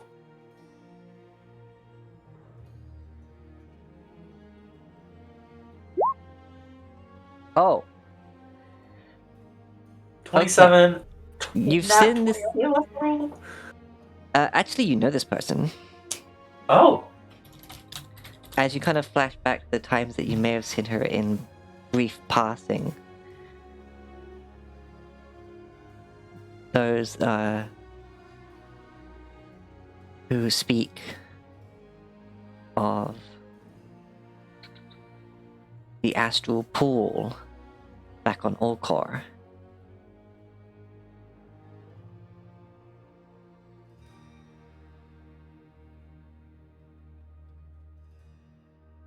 You know Yes. this figure before you to be the Oracle Fida von Zolm.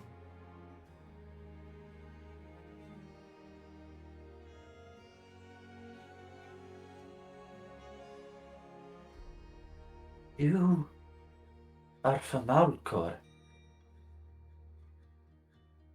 And I come with a warning for you and your compatriots. For a time, the certainty of your death had protected you from him even considering you anything more than a problem dealt with.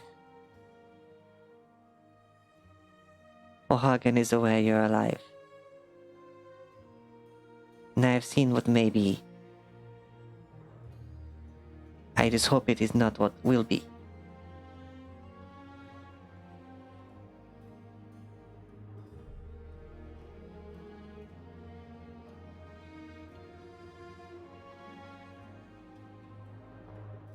Rivet.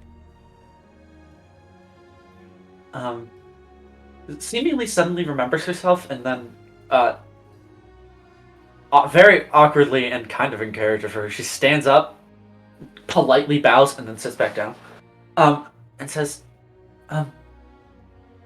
Oracle, you... How do you know these things? And do you know how long we have?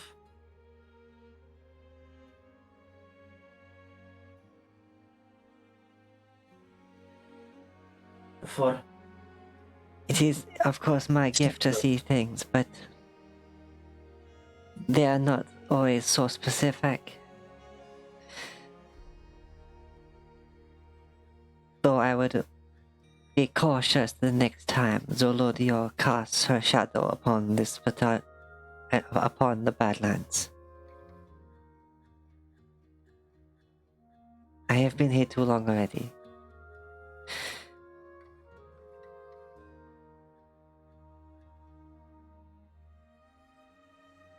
Sorry.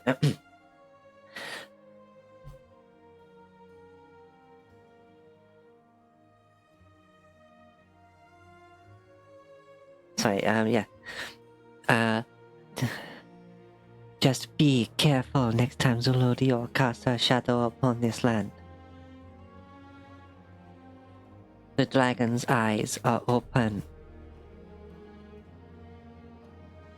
This is all I can say.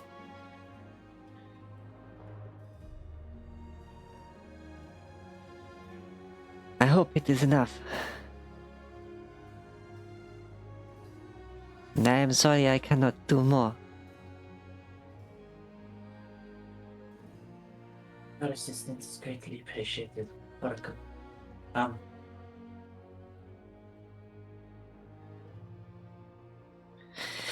She gives a slow nod, and for a brief moment gravity returns. You instinctively put your feet down to stand, and as you look up, the tent, table, everything is just gone.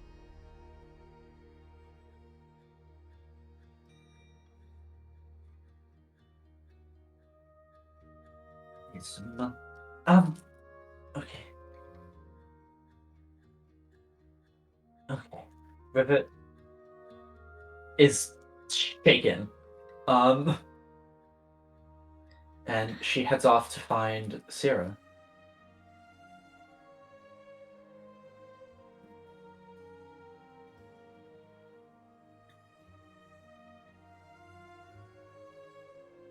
I also noticed it's break time.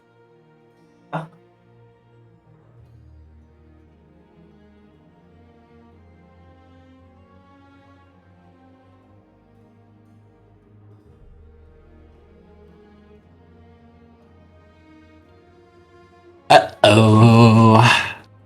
Here we are. We need to Dear God. save up power so that we can go up there. Well, I think theirs coming to us. Oh, how are we gonna possibly deal with this problem? I wonder.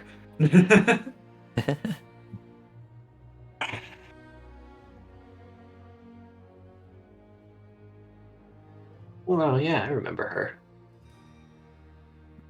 Yeah, she pretty. She So is. pretty. You have Jesus Christ. I still stand by. I forget her name, but the elf. Yeah. The elven women from the Acorn to Oak. All right, I'm gonna go on my break before I say something. Go drink some water, you thirsty bitch.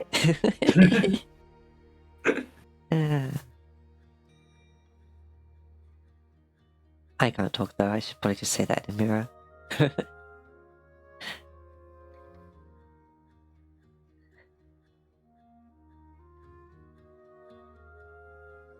So, what is somewhat a conclusion to, we'll call it Act 2 of the campaign. And as they come back from their downtime into this start of the third act, ill omen is given.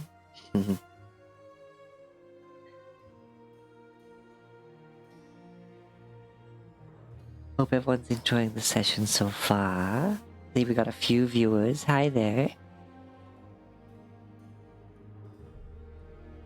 Dragon Outlaw, it's always nice to see you. I know I responded to you earlier, but still.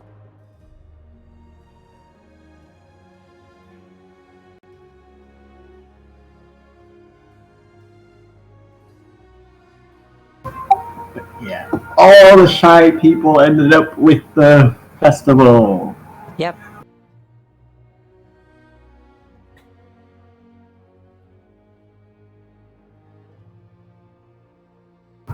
No, if Nikure were here, they'd probably be life of the party a bit.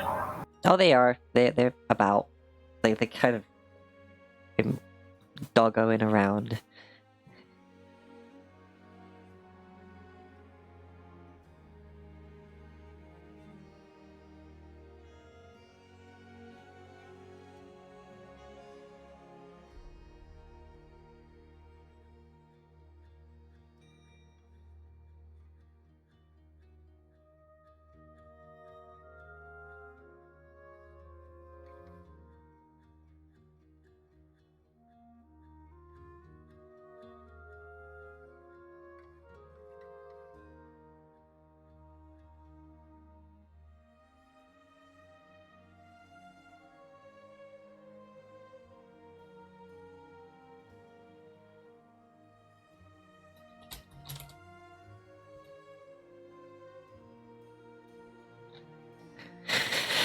Whew.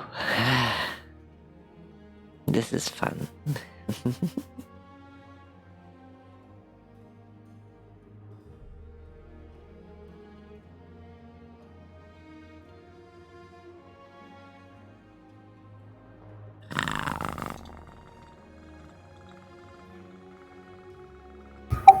My cat has not remembered no lap time while I'm eating. Oh. Cats never remember that. Because the cat's like, you have food. If I sit here in this place you usually let me sit, maybe I'll get some of that food.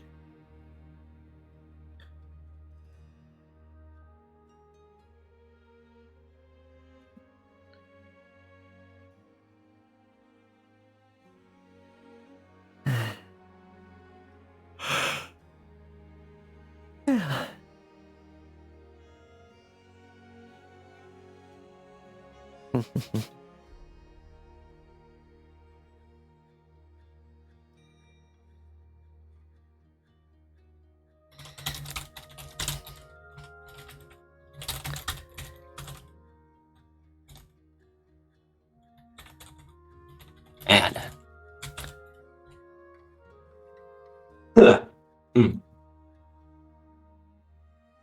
Crib is gonna have to wait like 2 or 3 days before we end up telling him about that revelation. I mean, it depends how long you guys are staying in Red Marsh. Well, probably just for the night. Yeah, though it's still like maybe a 2.5 day journey to New Hope, even with my turtle speed. Let's see, 1.5. Let's say like 1, 2, 3, 4. 1, 2. Yeah, so you'd get to New Hope at like late afternoon, early evening, on the second day. As long as nothing interferes. You wouldn't do that when the party's split, would you? Wouldn't I? Only one missing is the paladin, so Yeah, the party split. I ended up deciding that since we had the days, I unprepared Revivify because I don't have the diamonds necessary to cast it, so no point in having that spell prepared. Oh, we probably should have bought some in Gold Shield. Yeah. That would have been an idea. I just don't. I don't even have the money for it. I mean,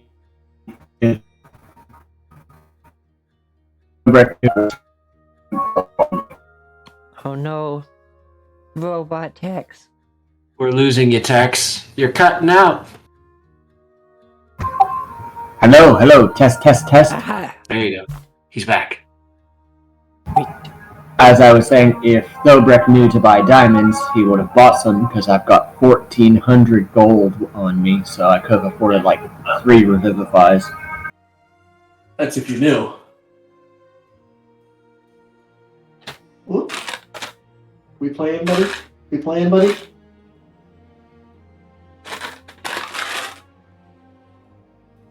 Whoop. Ow!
I have a nice little ability as a Watcher Paladin. Yeah? It's a 3rd level spell.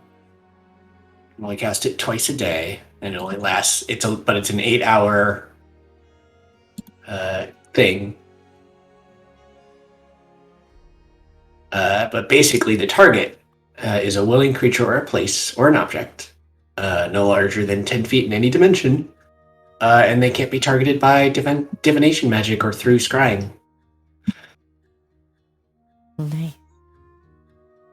The issue, of course, is that each time I cast it, it is 25 gold worth of diamond dust. Gotta smash Because, them diamonds.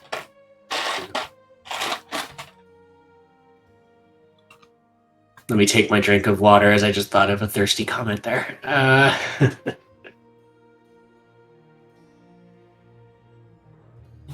Can't help myself. Really need to attempt to play Bard at some point to release some of this energy.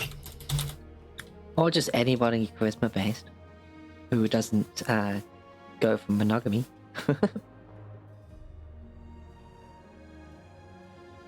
Honestly, Troubadour and Soot, my 2 bards, are like the horniest 2 characters I have.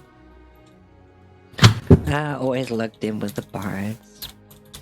Well, let's see. There was a folk. My sorcerer, my shifter sorcerer. He's a folk hero. He's a bit. One of the flaws for folk hero is that you're intoxicated with vices and stuff. So Yeah.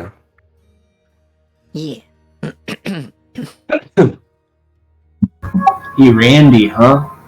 Look, okay, he's a shifter. The full moon gets a bit.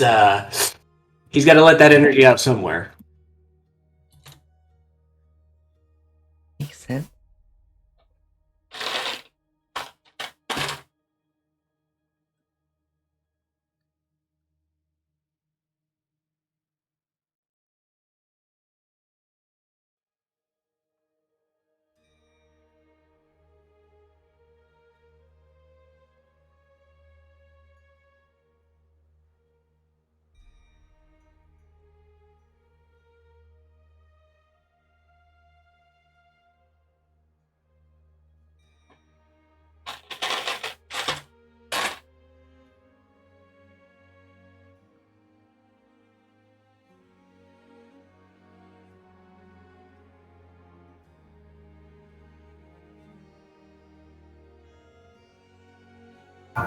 But yeah. So far, Miles, you're the only one that's applied for Waterdeep. Well, I think some of it is you need to come up with a time and day, because otherwise people won't know if they're available or not. Pretty much. Yeah, because at least with Valzalorn, I was able to be like, okay, it's got to be Tuesday, because that was the only other day off at the time that you had, because I wanted you to be part of it. So. Yeah. That's the thing. I can basically do any day so long as it's not Tuesday or Thursday. I can't do Tuesday, Thursday, or Saturday. Saturday is going to be my regular Magic the Gathering streams. Which I'd hope you'd be a part of. Yeah, I'm going to try and do that. I mean, I might try Sunday or Monday. Yeah. We'd only do one game, though. We're trying to keep it a little smaller so that people don't go angry. Yeah. But hey, in last MTG, I went from last place to 3rd place. I went from first to last because my deck, I drew 2 lands. Yeah, that was ridiculous. That will be the next deck I play, because technically I didn't really play it. True. Very true. Then I have my Yearlock deck lined up. He's fun. I am making my Tivit deck, the one that I won with, in real life. Because I do have a play group where they're not as anti-blue. That's fair enough. To be fair, that deck's not intentional to go infinite. Yeah. It's got a way to do it, but its win condition is just outvaluing. Just like I'm creating all this stuff. I considered the enchantments Revel to Riches, since I'm creating treasure, but I'm not creating as much treasure. Then there was another one where it's like you enchant an artifact, and if you have 8 of them at the start of your turn, you win. Because it creates a copy of that token copy of the enchantment of the artifact you enchant on your upkeep, and if you have 8 of them, that artifact with the same name, you win. So with Commander, it's like, well, it's usually hard to do that. But if I'm making clue tokens, well, it's like, cool. Copy this clue token. I have 20 clue tokens. Ding. It's like, there's so many ways that my deck makes clues. It's insane. But that's also using Tamio's journal. That's how I tutor. But, you know. Yeah. I don't have those in my deck. They were possible win cons, but honestly, I didn't really have an idea for that deck. It was just, I want to be able to vote. And yeah. I think we were just the wrong sort of decks to, like, push back against it. Yeah. And to be fair, Tex was playing his deck for the first time. Yeah. I mean, so was I. Maybe I should have been more aggressive and just beat the shit out of it from the start. Yeah, that definitely would have put a hamper. I mean, I didn't have any... So that deck, especially with how Maxine was pumping your creatures, if I had gotten my Nils Discipline Enforcer out, it would have made it much harder for you to attack me. Because Nils is... At each player's upkeep, I can put 2 +1/+1 counters on one of their creatures. And then if that player wants to attack me... they have to pay X, where X is equal to the number of +1/+1 counters on the creatures they're attacking me with.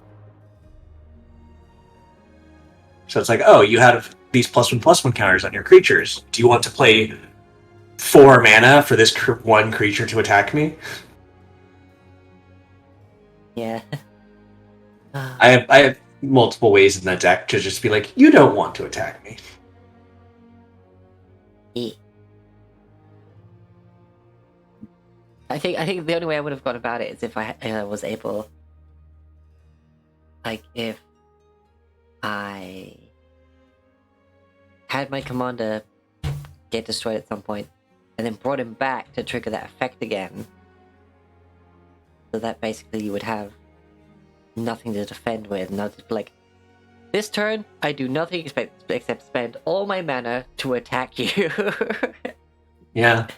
I mean, I have Windborn Muse, Ghostly Prison, and Propaganda in that deck, each which makes it so it costs 2 mana to attack me per creature.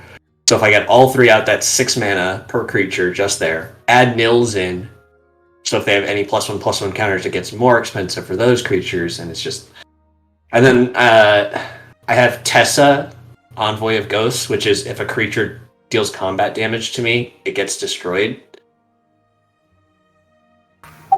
I will say this is all very confusing for me because before we played Saturday, I think the last time I played Magic was before Commanders were a thing. Oh, Commanders were introduced in like 2011. Anyway, I need to quickly be right back because I just remembered something, and then we'll resume. Okay.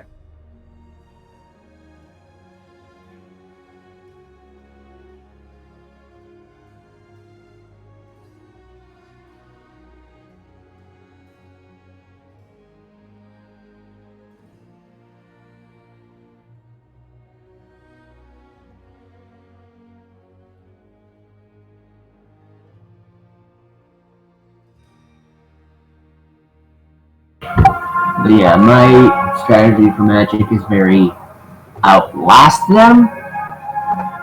or just frickin' Tyranids swarm them before they get anything? Well, a card you have in that Belladros deck is either Flux Reservoir, which is basically it's an artifact where you can Death Star someone. So let me pull up the specific wording.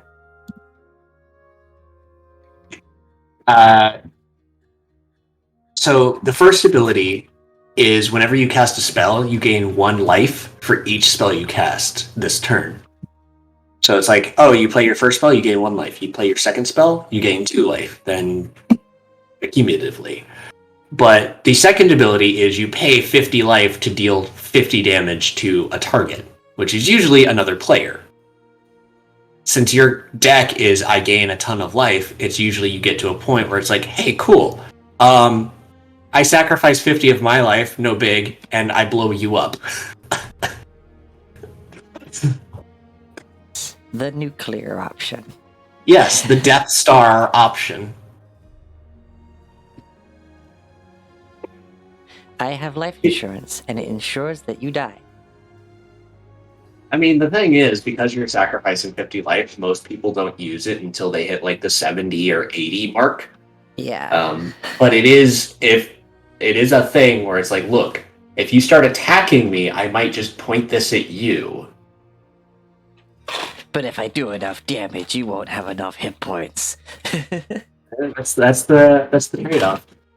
Yeah. Some people are like, I'm gonna die anyway, I'll take you out with me.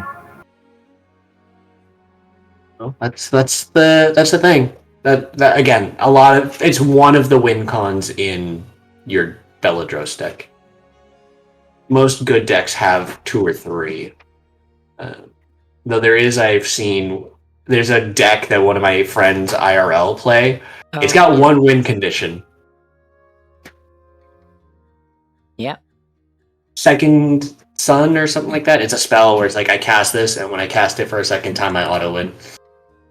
Yeah, I thought it's just like Coming of the Dawn or something like that. Yeah, something like that. I don't remember. He plays it.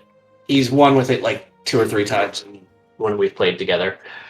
Yeah, because usually put that in a group hug deck. Like, you're like, okay, I've been buffing everybody. There's my Coming of the Sun for the second time. I win, thank you. You all keep playing. I'm gonna just take my hugs elsewhere. Like, he plays it in a Fortell deck. Hey, we're all back, so can we stop? We're all back. I know, I was just concluding that one conversation. But anyway, yes, welcome back everybody. Let's switch back to the other screen.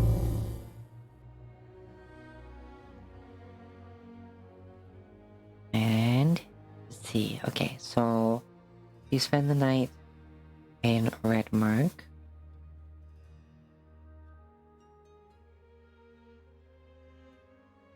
And then from there, boop boop up up beep beep up. Without any further interruptions on your trails across. Oh wait, no, hold on, sorry. Pulls back to Red Mark. Rivet says it's gonna go over and find Syrah. So let's start there.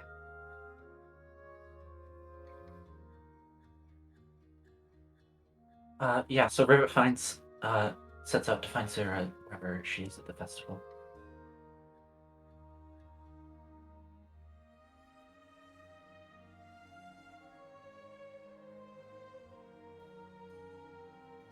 Okie dokie. Sarah?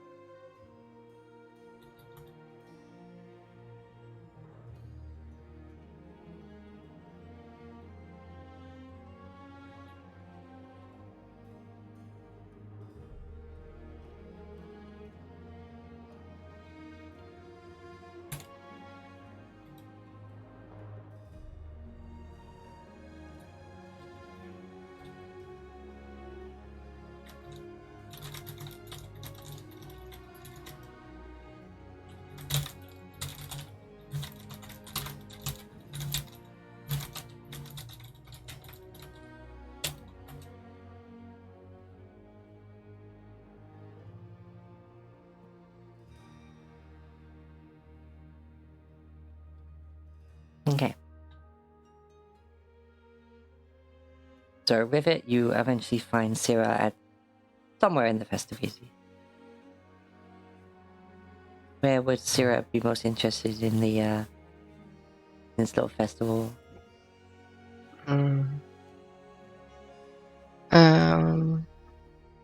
Probably eating pie. Eating pie? Okay.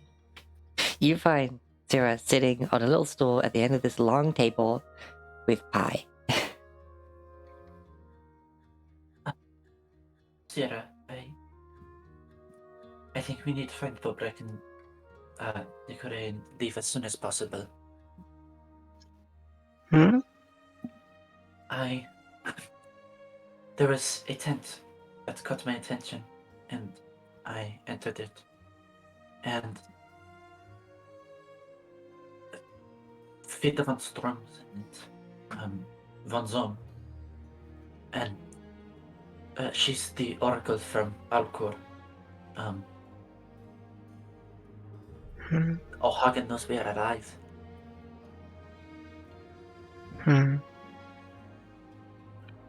Well, I kind of had figured that he knew already, but...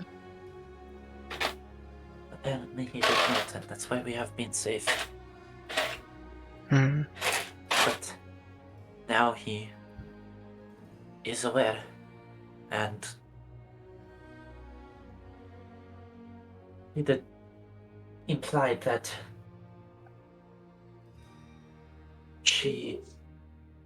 that he plans to do something about it the next time that Zero flies over the Badlands. She said the dragon's eyes are open.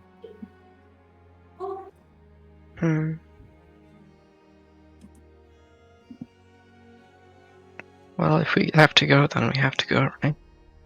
So...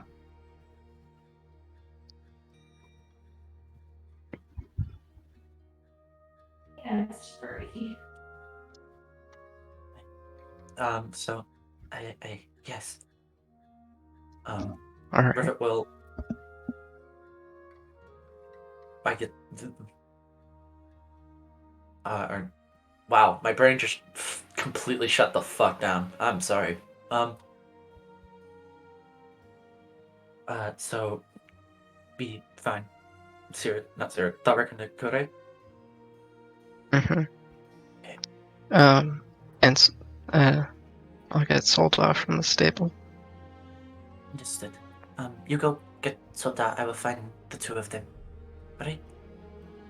Alright. We have a plan. No, Brett. Wait, is it dark out? Yeah. Well, before Rivet goes to find people, I'll touch her with my right arm and put my hand to my chest and say, "Wild Mother and Moonweaver, your darkness is not so friendly to those who cannot see in it. Please allow them to see past it and alleviate their worry of the unknown." And I will cast Eyes of Night, which gives someone 300-foot dark vision for an hour. Rivet just stops dead, and then turns and looks at Sierra and says, "Yeah, this is amazing! Wow, Sierra, you kind of see Sierra's eyes sort of glimmer with stardust. Wow! Is this what you were doing while you were with... Zephyr? Completely forgot her name for their name. Anyway, let's go. Yes! No time to suppose. Let's go.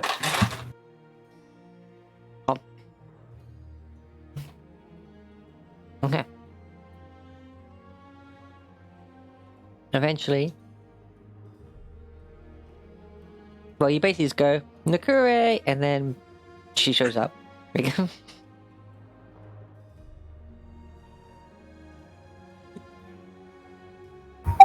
And Thelberg is not hard to find. He's at the arm wrestling competition. where she is.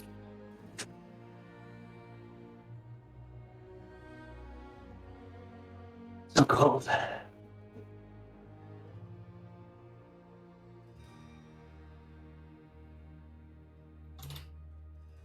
Okay.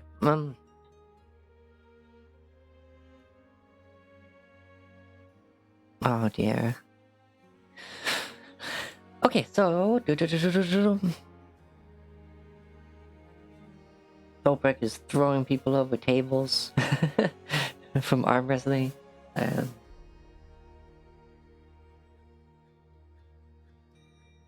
But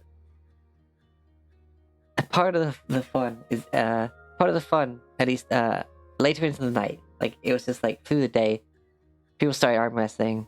And then people say like, "Alright, every time you win an arm wrestling from now on, you gotta take a drink and see how long you last." Hey, Thobrick's down for that.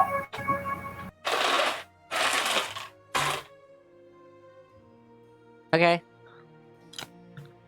For the sake of fun, make me a con save.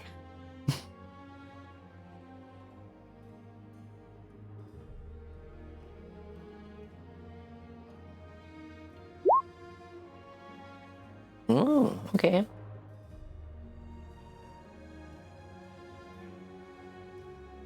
Given the fact that before you started arm wrestling, you had a couple with like dinner and dessert, you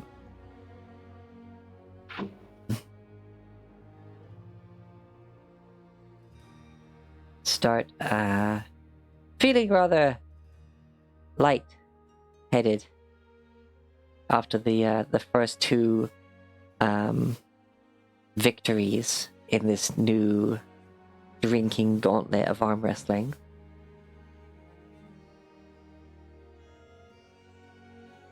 And on the third one, you managed to like clap hands with him, and then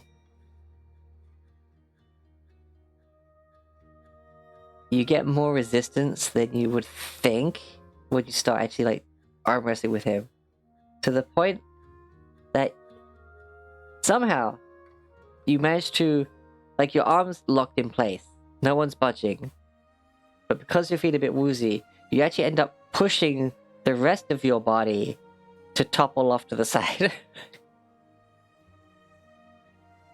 You know, like as if you were just pushing against the wall and you moved yourself. Yeah. And you end up stuck in the lightly muddy grass on your back.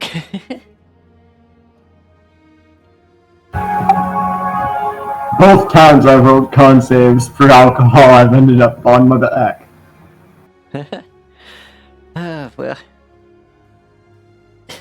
everyone has a bit of a chortle, and come on over, and a couple of the guys like roll you back over onto your front so you can get your legs.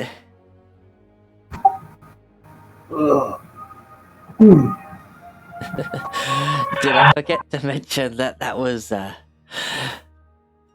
some of the stuff I've been making at home? Not exactly like your traditional drink. You've basically those two drinks were like moonshine. Like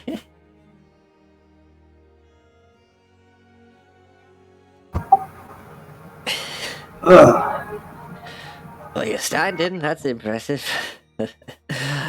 Oh, it's getting a tad late though.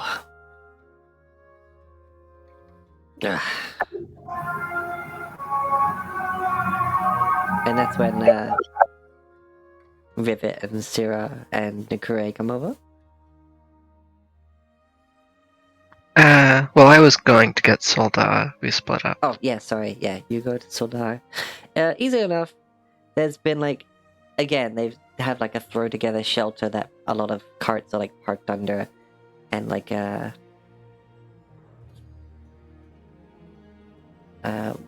they do have a stable they've again got extra pop-ups, just to keep the houses sheltered with these. Every like support along this large canopy has like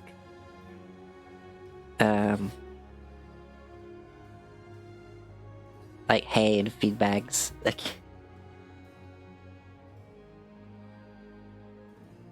but yeah, Zuldar's definitely easy to spot among the ordinary mundane horses. Yeah. I'll speak to him to them in Celestial and tell them about the situation. I need to read what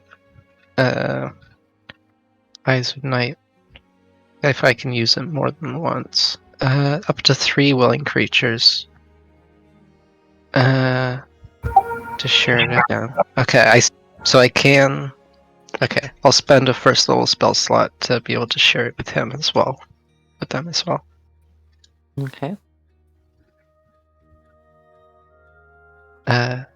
So I'll get on their back and ride to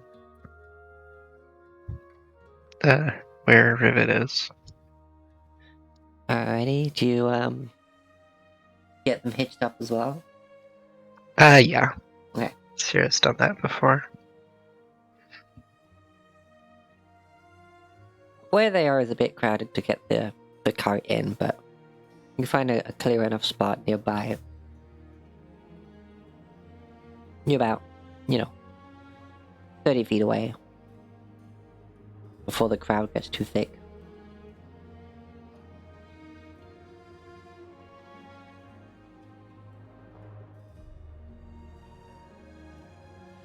Even from where you're sitting, you can see a slightly wobbly thobrick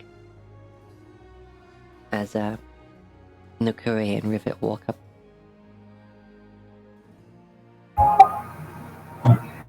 What seems to be the fuss?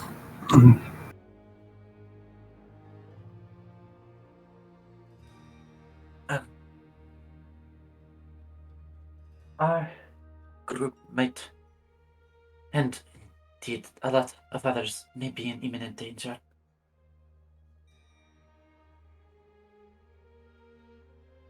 And Rivet fills him in. I don't want to repeat the same conversation, but Rivet will fill him in with similarly to how she did with Sarah. With perhaps a little more explanation as to who's who. Then we best return to New Hope.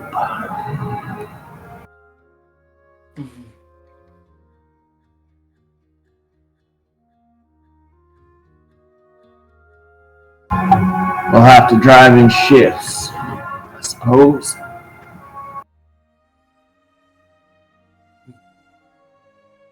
Don't dabble near the bridge every now and then, but we should be able to get there rather quickly. Anyway,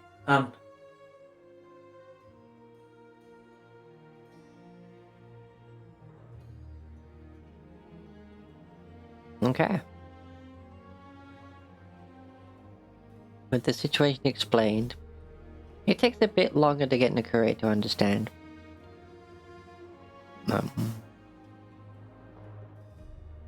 But she gets it. Only after, a couple of questions. And you all start making your way back to New Hope. At an expedited pace, you basically get there the night before they get back. Okay.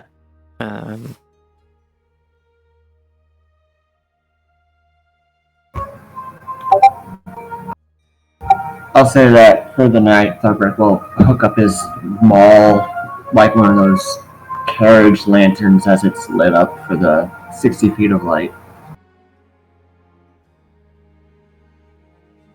Oh, okay, yeah. And you all end up back in New Hope.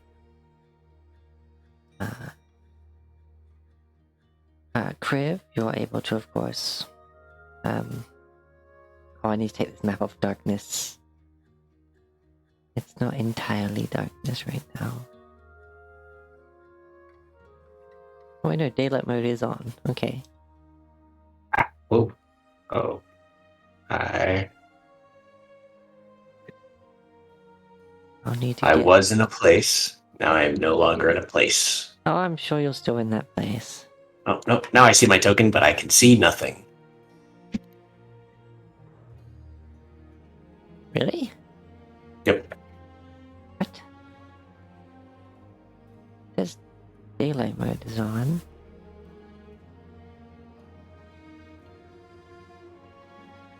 Maybe if I move my token. Nope. Wendy, I love you. Try. Don't do it. Resize. Don't do it. Down. God! Huh? Fucking damn it! What? There's the cat. Yeah. Try.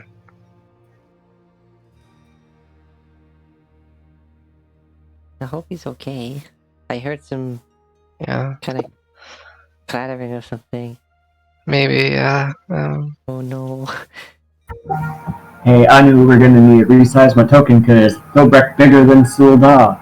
Yeah, I noticed. I'm Someone cast enlarge on you last time you were here. I'm gonna go to. Hey, I'm gonna have to go. I've got broken glass all over my floor. Oh jeez. Oh no. Okay. Bye. Bye. Damn cats. Okay. Oh.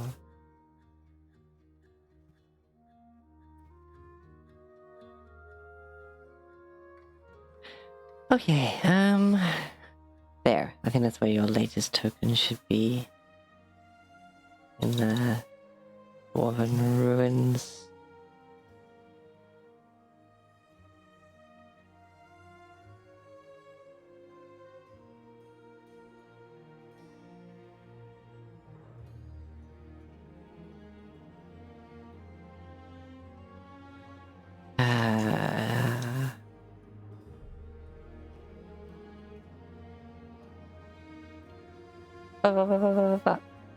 Oh, everyone's giant.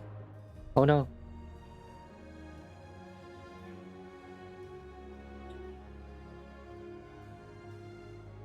Up. Up. Up.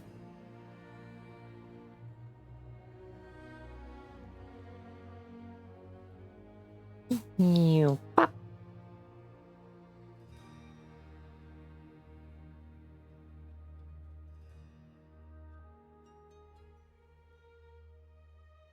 You pop.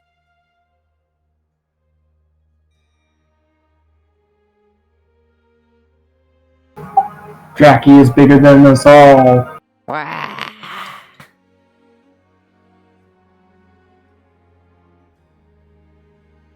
Oop.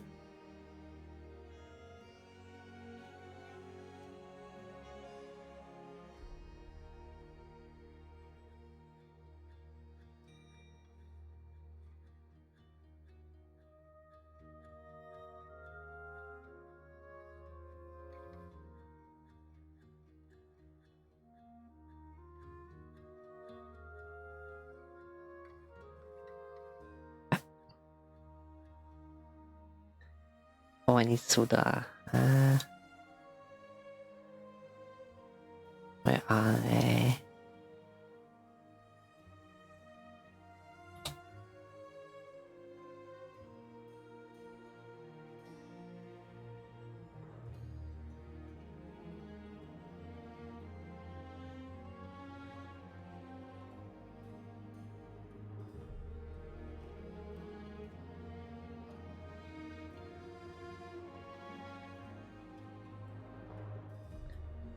Ah.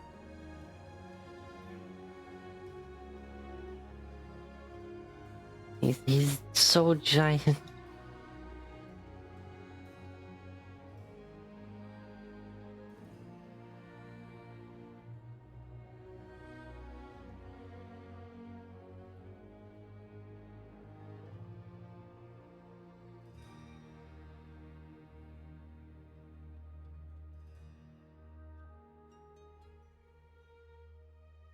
Over here.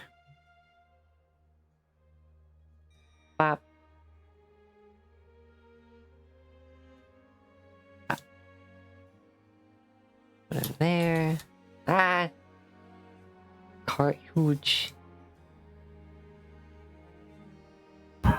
It's as big as a house.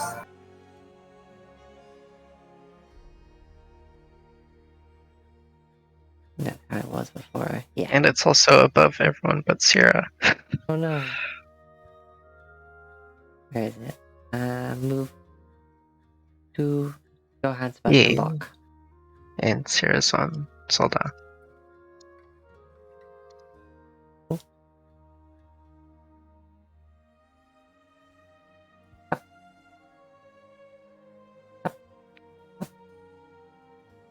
Yep. Yep.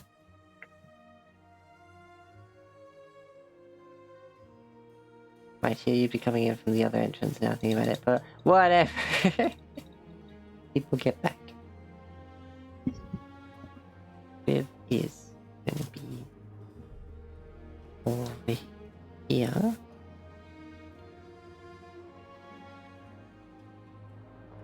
I believe was this house. I think. It was this house.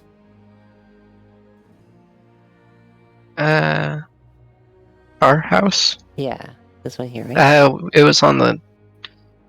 Well, if the orientation of the cart is north, it was on the northeast end of town. Yes. Can I scroll up?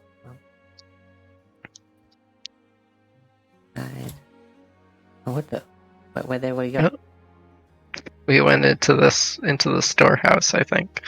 There we are. And then whoop-a-doo.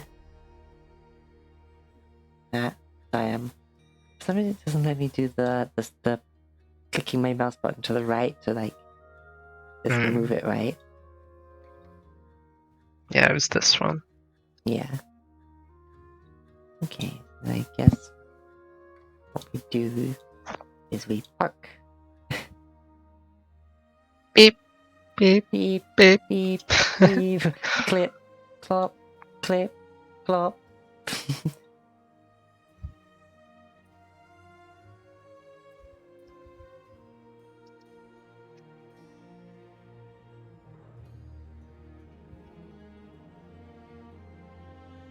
There we go. Alright, so we get to this point, and all of you arrive back in New Hope.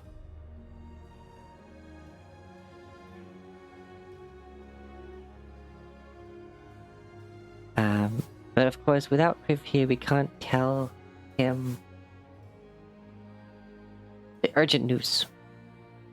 So I think we are gonna call it a bit early today.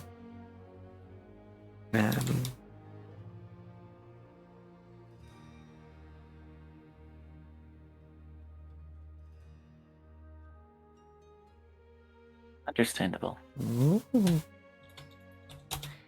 Let's see. Wait, track this change. Let me zoom in. Unless I copied an old one. Hold on. I think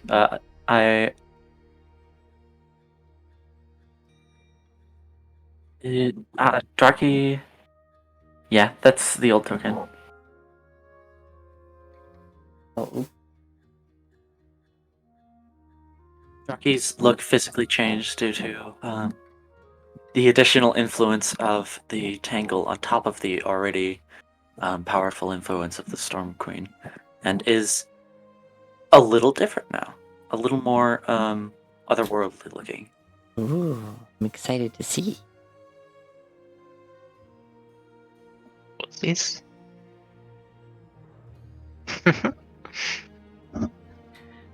By the way, since we're finishing up, I was just wondering if the party has weapons that aren't being used, magic weapons.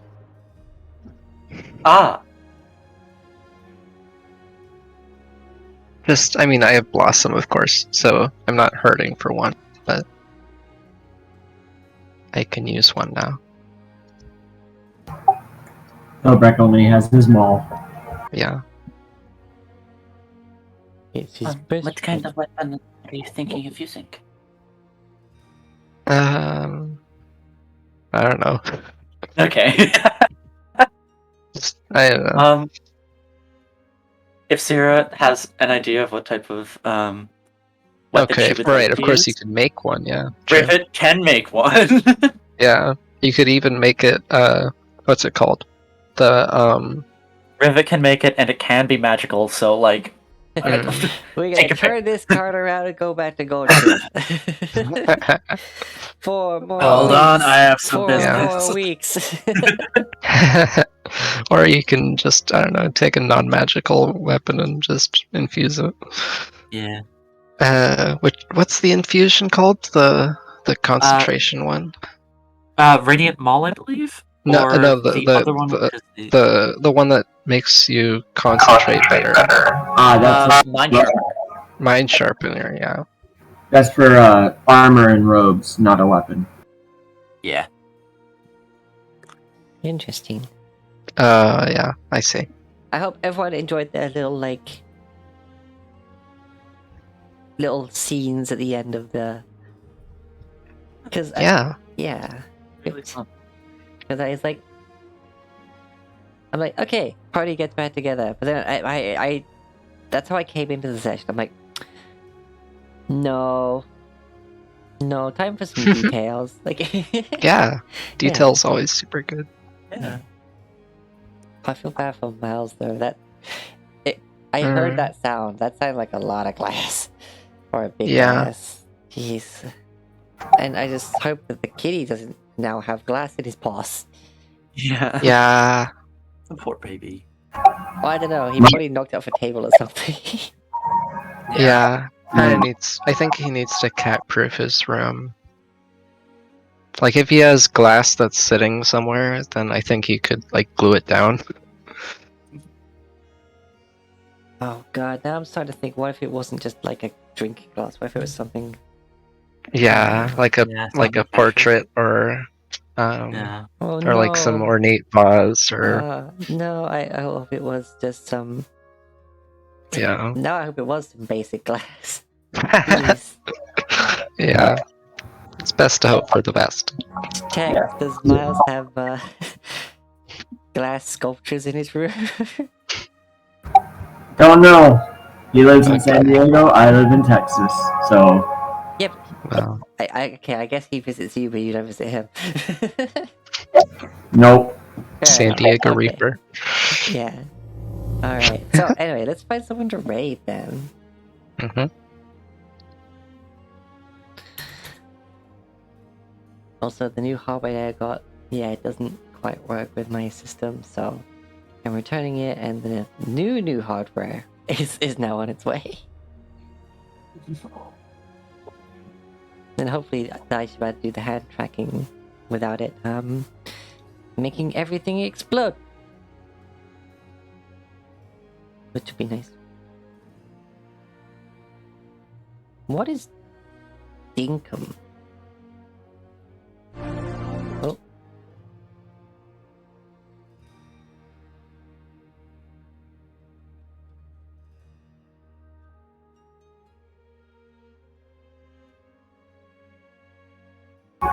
Yeah, the other thing my cat knocks to the ground are my gaming controllers off my little table I have in front of my TV.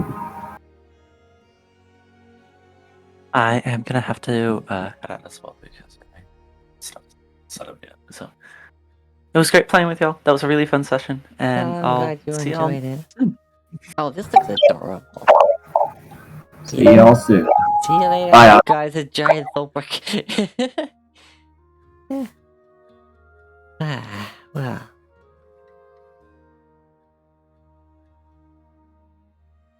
I am gonna go ahead and raid Pokemon Breeder Oniharu. We love the Oniharu. And they're playing Dinkum, which looks like a very cute little game.